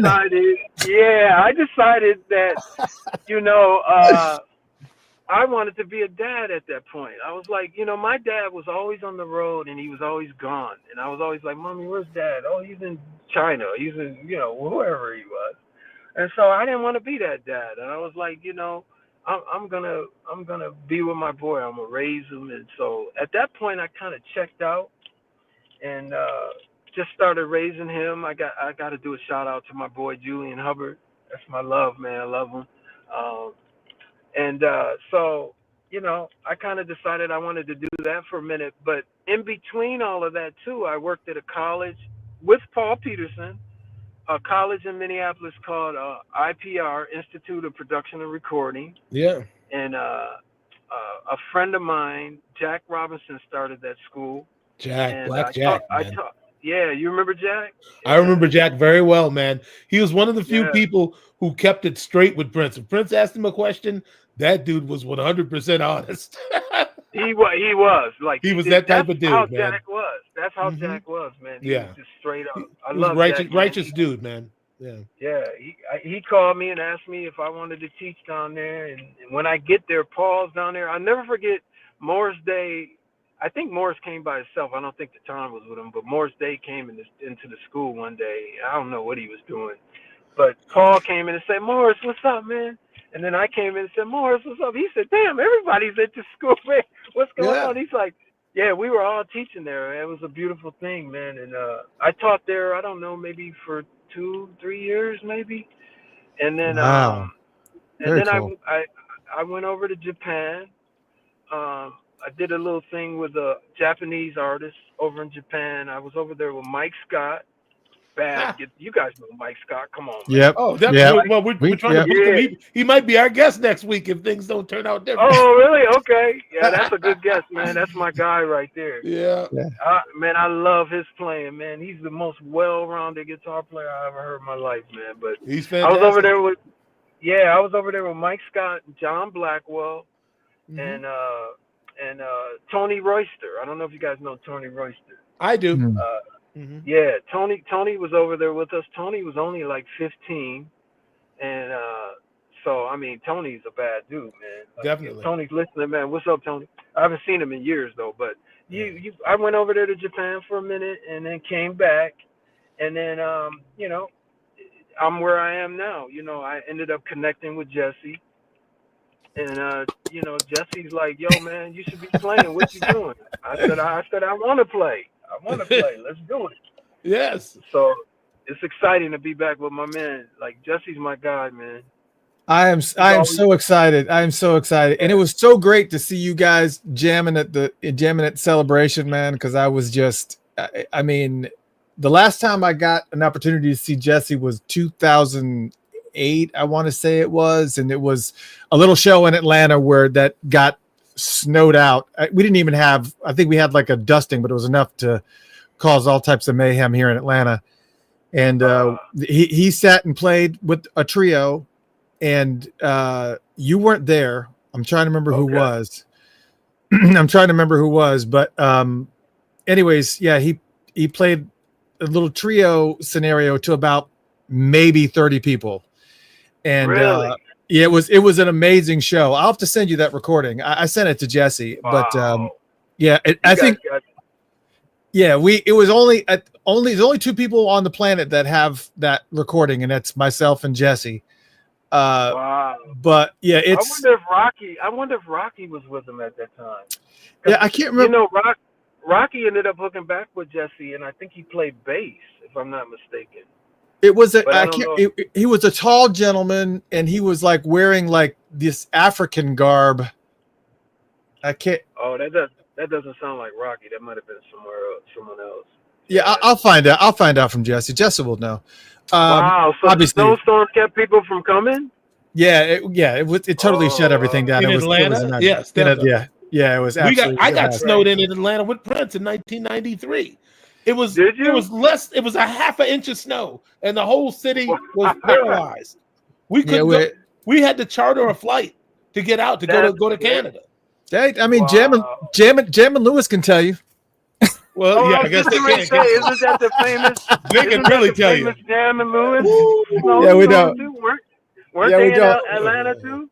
Yeah, they were. Yeah, with the SOS band. That's how they lost their job. Yeah. Yeah, that's right. Doing one of the greatest albums ever, man. That SOS album was so fire, man. Yeah. Wow. Yeah. But so tell me, you guys came and did the celebration. Tell me what you thought tell me what you thought about the vibe of your guys' performance. You know, I love when Jesse kind of gets in that mix. I know a lot of people that are listening to this and watching that didn't get an opportunity to go to the celebration. When Jesse gets in that mode where he becomes a chatterbox because he loves to tell stories and he loves to give people background about the music and about stories, and he loves when he gets in that mode and he's just like, oh yeah, we got a time limit, my bad. Right. Well, you know, it's so funny when I heard Jesse talking at the celebration. I thought it was cool, by the way. Yeah, I thought it was a new thing Jesse was doing, or something maybe he hadn't done. But then I look back at when we did American Bandstand and those things, and he's talking in there. Like with Dick Clark, he's real talkative. So I'm like, that's been Jesse's thing all along, man. More talkative than Prince was on American Bandstand for sure. Oh, exactly. Hey, I got to tell you a story about that Prince interview, or that Prince show that he did with American Bandstand. So I was a kid, of course, and it was being advertised, so I couldn't wait to see it. I'm like, my boy's gonna be on American Bandstand. My boys, Andre, Mom, Prince. So I'm like waiting to see it, and so I'm sitting in front of the TV. My mom's got it all set up so I can watch it. And then he comes on, and then I'm shocked at how he's acting. I'm like, so when it was all done, I said, Mom, what was that? What was going on? Why did he act like that? Like, and she's like, I don't know. This dude was putting up fingers like he's like 4, like, and he's like, I don't know. But I could tell he was nervous. Very nervous. So, but you know what part really bothered me that he said? When Dick Clark said to him, I think he said, man, there must be a lot of talent or something in the lines of that in Minneapolis. And Prince was kind of like, no, not really. It's just me. That messed me up. Because I'm sitting at home like, what about me, man? I'm talented. Like, Sonny's talented. Wait a minute. There's a ton of talent in Minneapolis. Why did he say that? And my mom's like, I don't know why he said that. And so I remember talking to Peppy Willie years later, and Peppy told me that he talked to Prince or Andre or someone, and he was told that Prince was so nervous that he was just like saying shit, like doing shit, like, so sure. I was like, well, I can understand that. And I mean, that's nerve-wracking. Millions of people were watching you, and it's one of your first national televised things. So but I was really hurt because I was like, man, I can go down the street right now and talk to 80 motherfuckers that got tons of talent. Like, what is he talking about? Yeah. You know, he kind of came off like, no, I'm the only one. Like, it's just me out of there. No one else can do shit. Like, so that really disturbed me. But in the end, it made sense because Prince came back and took a lot of us with him. He gave a lot of us opportunities. Well, and in his defense, not that what he said was defensible, but what in his defense, a lot of us, we had no idea what was going on in Minneapolis with the family and with the Lewis connection and with all those. You have to be within that circle to know even. I mean, have a reference. Yeah, I mean, the only people that we really that kind of came on the radar alongside him was what Lips Incorporated and the Jets, and so we really didn't know much about. I mean, I think Prince really kind of kicked open those doors, and I think he did. He brought a lot of attention, spotlight. In my opinion, it's whatever transgressions were involved, he certainly he wiped them clean, man. He gave everybody a chance, really. Oh, for sure. If it wasn't for him, none of this would be possible. So in the end, I'd let it slide. He definitely made Minneapolis shine in the end, and so he's the king of Minneapolis forever for that. Like, he brought a lot of us up out of there, gave us opportunities, and so that was just one thing he did, and it bothered me as a kid.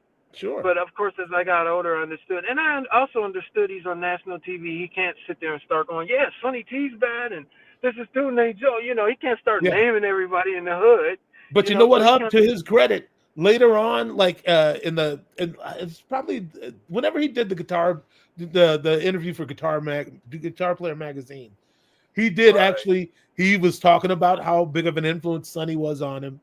For sure. Like, to the point where they interviewed Sonny after that, and Sonny said, "He said what?" Right. Sonny was surprised, like, he gave it up for Sonny, man. When he said that in that magazine, I read that, and I thought to myself, wow, he's finally letting it be known. Yeah, Sonny was the man. Sonny was the man in Minneapolis, man. And I mean, there was a lot of people that were, very influential to me. But Sonny was that man, I even had some things with Jam. Jimmy Jam was a big part too, man. I mean, I met him as a kid, and I don't know if a lot of people know this about Jam, but he used to be a DJ too. I've heard he was a co DJ. I used to go dance at this place called the Disco Track, and Jimmy was he was the DJ down there. He was the man down there, man. He used to spin. Man, that dude was a talented DJ too, and a keyboardist. Wow. But I have to tell you a story I never forget. I used to walk into this club to dance and stuff, and when I'd walk in, I'd hear, let's just say, like Knee Deep by Funkadelic. I'd hear Knee Deep playing, but I'd hear all these little parts like, and I go, oh, that's not on my record. What is that? Like, you know what I'm saying? So I'm like, whoa, man, what copy of this does he have? So I remember I used to talk to Jam and go, Jam, well, how come I don't have that version? What's that version you have? And he go, oh, I got some exclusive shit. He talked smack to me. And I was like, oh, man, I need to get a hold of that version. Like, it would have a whole nother bass line or something on it. So finally I walked into the club one day, and I'd just always be eyeballing Jimmy Jam. I would watch him like, what's he doing? What's going on in there? So one day I looked up in the booth, the DJ booth, and I saw a stack of keyboards. Okay. And I said, oh, shit, he's in there playing keyboards. So I asked Jimmy Jam, I said, yo, man, you in there playing keyboards?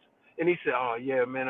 I said, man, that shit is so funky. I thought George Clinton put out a new version or something. I didn't have it. That's hot, man. Jimmy was up in there playing along with the music. That was some stuff before hip hop and rap got started. Like, right. He was doing that. He was doing that already. He was doing that before Dre even thought about doing it. You know what I mean? He was playing along with the music. Yeah. He could have sold that and people would have bought it. Like, so Jimmy was Jimmy was big, man. Yeah, man. I love Jimmy, man. I remember one time Jimmy Jam was opening for my dad, his band, Eminem Hustlers. And I was a little kid, and I said, Jimmy, Jimmy, man, what does the M&M stand for? And he told me, yeah, the candy M&M? I was like, yeah. He said, man, we represent the candy. And I was like, what? I was like, man, no, you don't. I was like, what are you talking about, man? But I found out later it was Mind Over Matter Band, or Mind and Matter Band, yeah. But I remember Jimmy, man, growing up, he was there. Jimmy wasn't really a fixture over in the North Minneapolis side. I think he was more South side. Okay. But he was always around. I always ran into him. Brown Mark too was a South Sider, I think. He wasn't really over North. You're right. Yeah. So there's some cats that would drift from over South, and Rocky even. I don't think Rocky was really a North Sider. I think he was over South too. Yeah. You know, so I mean, we all kind of meshed. Minneapolis is really small, and everybody kind of knew each other, and you know, we got to give it up for Sue Ann Caldwell too, man. Yes, First sir. lady of Minneapolis. You know what I mean? Absolutely. Yeah, Sue Ann's my girl, man. Sue Ann was the baddest singer in Minneapolis, like, so, you know, a lot Yeah. of musicians came through her too, you know, and played with her, and man, those were the days back then, man. It was just everybody was just having bands, and man, I remember Kurt lived down the street, and every block you could just go to someone's house to have music or a band, or the Still singers, J.D. Still, Yeah. Fred Still, all of them. Like, you know, I mean, and everybody was down to help the young talent coming up, you know, and it was just a beautiful thing in Minneapolis, man. That Prince took national. Prince took Yes. it to a national level, you know, Absolutely. and you know, and Michael Bland. I mean, man, it's just everybody, man. Everybody involved was just a beautiful thing, man. Yeah. You're right, Hub. You're right, man. Yeah. So what's the future like? I know that you're working with Jesse right now on this new material. I know that Jesse will kill me. I mean, but will probably kill you if Right, you're right. you I'm not going divulge to talk anything too what's much coming. about it, but I can tell you I heard some of it and it's funky. You know, it's gonna be hot, man, and Yeah. you know, he's finishing it up, and we're gonna start gigging a lot more. You're gonna start seeing a lot more of us, hopefully, and I don't want to put too much out there because I don't know exactly the plans, but I know that something's brewing and something's gonna be happening, and I'm happy to be back in this position playing the bass, backing my man up. So yeah, he told me a lot, and you know, in some that he even shared on the show. But yeah, he's told me a lot about what's coming up. But I was more interested to see if there was any update or anything that got solidified. But I should know better, right? Well, no, right, yeah, exactly, right, yeah. You know. I should know better, but I don't. You know, Jesse's on that Prince level, man. You know, you got to just wait and see what he's about to do, man. But Jesse's a cold dude, man, and I heard a couple of the tracks, and man, it's I can't wait myself. I'm excited for people to hear "Promised Land." Because that track, I can't wait till you people hear this, because it's not. Where he's going with this album is so wide and so expansive and so beyond. It's like if you took kind of you can forget the rawness really that he did on his first 3 albums. He's definitely progressed and going somewhere else, and just the palette that he's working with is just insane. And he is making sure that he's taking advantage of every single channel and every single opportunity to kind of flesh out the sound. And it's just, I mean, I'm really looking forward to it, man. Yeah, when he played a couple tracks for me, I told him, I said, you know, I was expecting Jesse Johnson, and I did get Jesse Johnson, but a whole lot more. I mean, he took it to another level of his writing and his skill, and I was blown away. I really thought I heard some radio stuff, even though radio's not a big thing anymore. But I heard some stuff that could definitely go out to the masses, and so I can't wait till he gets done. And I loved being on stage. The celebration was awesome. Just seeing everyone. Jerome, I got a big hug from Jerome. Gave him a big hug. That's my guy, man. He grew up too. I mean, we didn't talk about Jerome enough. He was a big part of the whole growing up in Minneapolis thing, man. I used to see him every day when I was growing up. So it was good to see Jerome and Oliver Lieberman, and because you know Oliver was in Tomorrow in the Scene, so right. Been knowing him for a while, and Kirk was, I think, playing drums with the family, so, and Jelly Bean, and it was just good seeing everyone. The celebration was nice. I hadn't been in Paisley, for years. I think the last time I was there was the 90s, mid 90s or something. So it was good to be in Paisley again. It's kind of strange seeing the museum part of it, because I haven't been in there since Prince passed away. So it was just really weird. It was hitting me weird, but I understood what was going on. He passed away, so so seeing all his clothes and the mannequins were just kind of strange to me. But it was fun being up in there, and it's fun celebrating Purple Rain. We did that so long ago. We shot most of the live stuff we shot at First Avenue. So it was good to see First Avenue again and remember that club. And we a lot of fun times there. Thursday nights dancing and having fun, and it was just good to be in Minneapolis. I hadn't been to Minneapolis for a while too, so it was just good. It was like a homecoming for me, man, just to be back home and yes, sir. And see everything. A lot of things are different, but a lot of things are the same. So fun times, man, fun times. I got to tell you a story, though. I know you probably got to go, but the first time I hung out with Morris Day was on the Purple Rain set when we moved to First Avenue. And I'll never forget this story. I got to tell it, though. But they called a break on the Purple Rain set. So it was lunchtime or something. And they used to pull up these food trucks for us. And I remember Morris Day and Jerome always stayed in the character. They man, I loved them cats, man. I used to laugh. They were funny to me. But Morris said, if I remember correctly, he said, "I'm not eating that commissary food." And then Jerome said, "I know, man." And then me being young and just saying whatever, I said, "Yeah, I ain't eating that either, man. I don't want that either." And then Morris said, "Yeah, you don't hope?" He said, "Come on, let's go." And I never forget, me, Jerome, Morris, and a bodyguard walked from First Avenue across Hennepin Avenue to a restaurant called Nankin's, a Chinese restaurant. Nankin, yeah. I remember the Nankin. Yeah. And we sat there and we ate what we ate. We didn't eat a lot because we were still shooting a movie. Sure. But we sat there and we talked. And I remember I was looking at Morris so hard, like just couldn't believe my boys had made it like that. I was just blown away, man. Like, Yeah. And him and Jerome were in the character. And that was the first time I hung out with Morris, man. He let me hang with him. He said, "Come on, let's go." And we went over to Napkins. And I remember grabbing a menu saying, "I don't know what to get." And Morris saying, "Just get everything." And I was like, "Really?" So I started ordering all this shit. And then we sat there for like 5 minutes.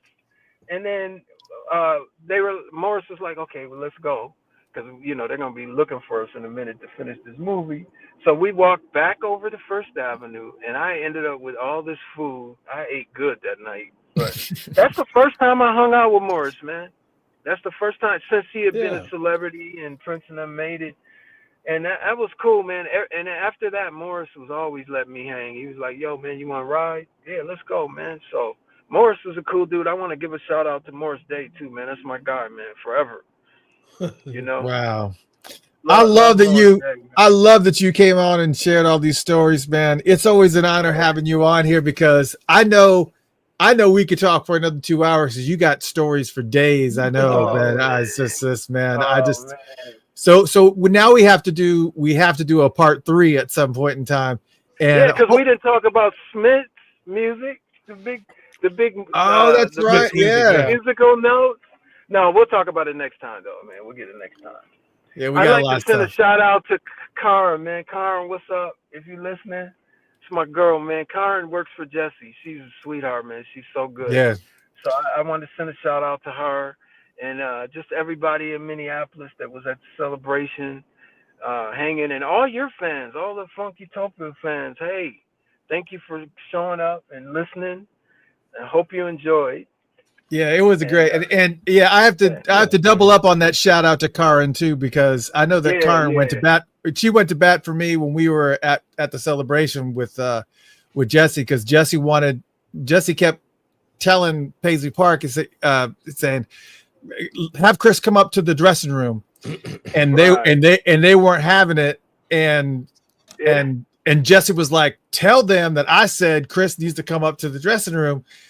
And Karen's kind of in the middle, and she's just like, she actually went to bat, and she was like trying to figure out everything that she possibly could, and I guess it didn't end up the way it was supposed to. I mean, Jesse was just like, "Screw it, I'll just come down," And everybody was down, yeah, and everybody was losing their mind that Jesse was down here talking to me, and right.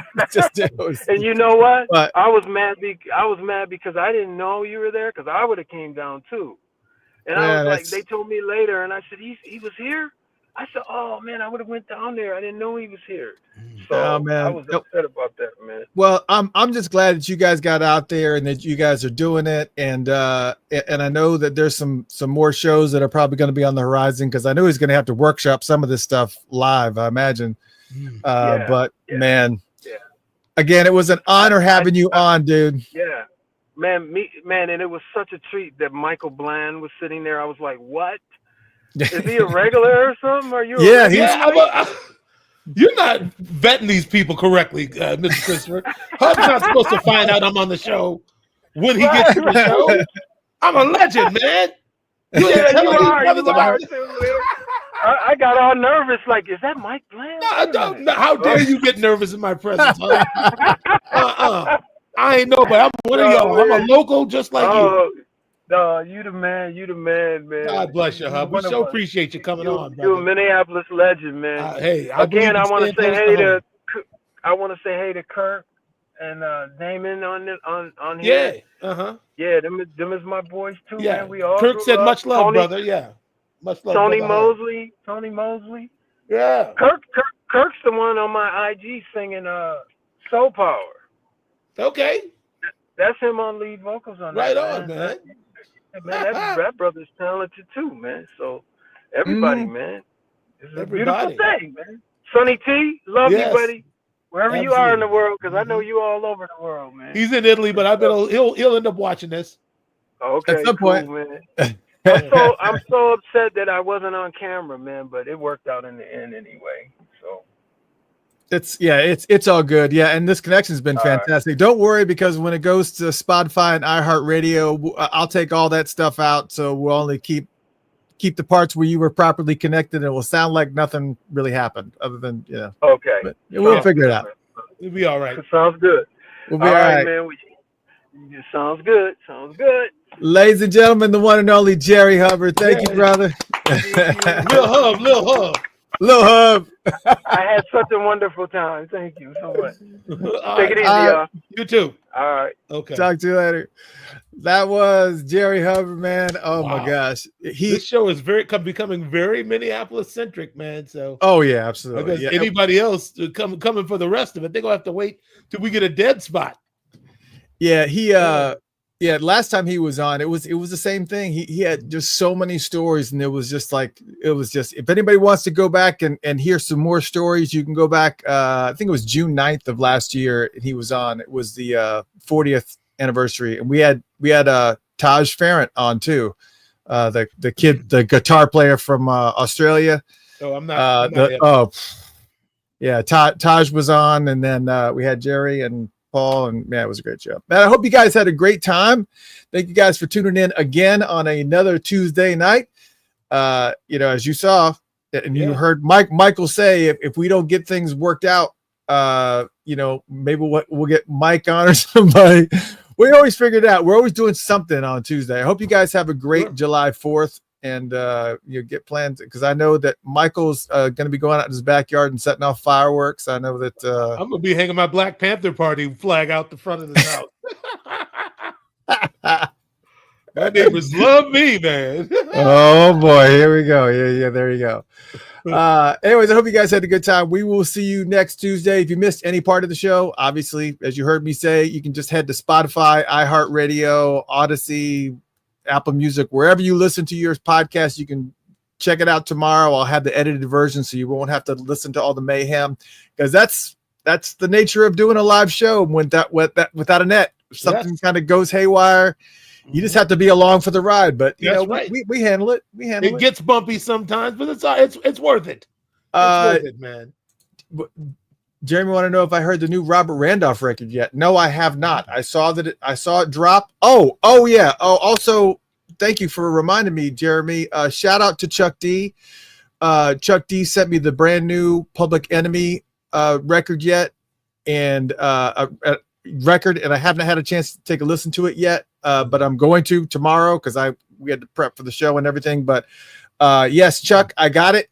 Yes, I will take a listen. And Chuck's one of those guys that we've kind of been going back and forth. There's like some of these cats that we've been trying to get on the show when we're actually in talks, and Chuck was one of them. Jody Watley is another one of them.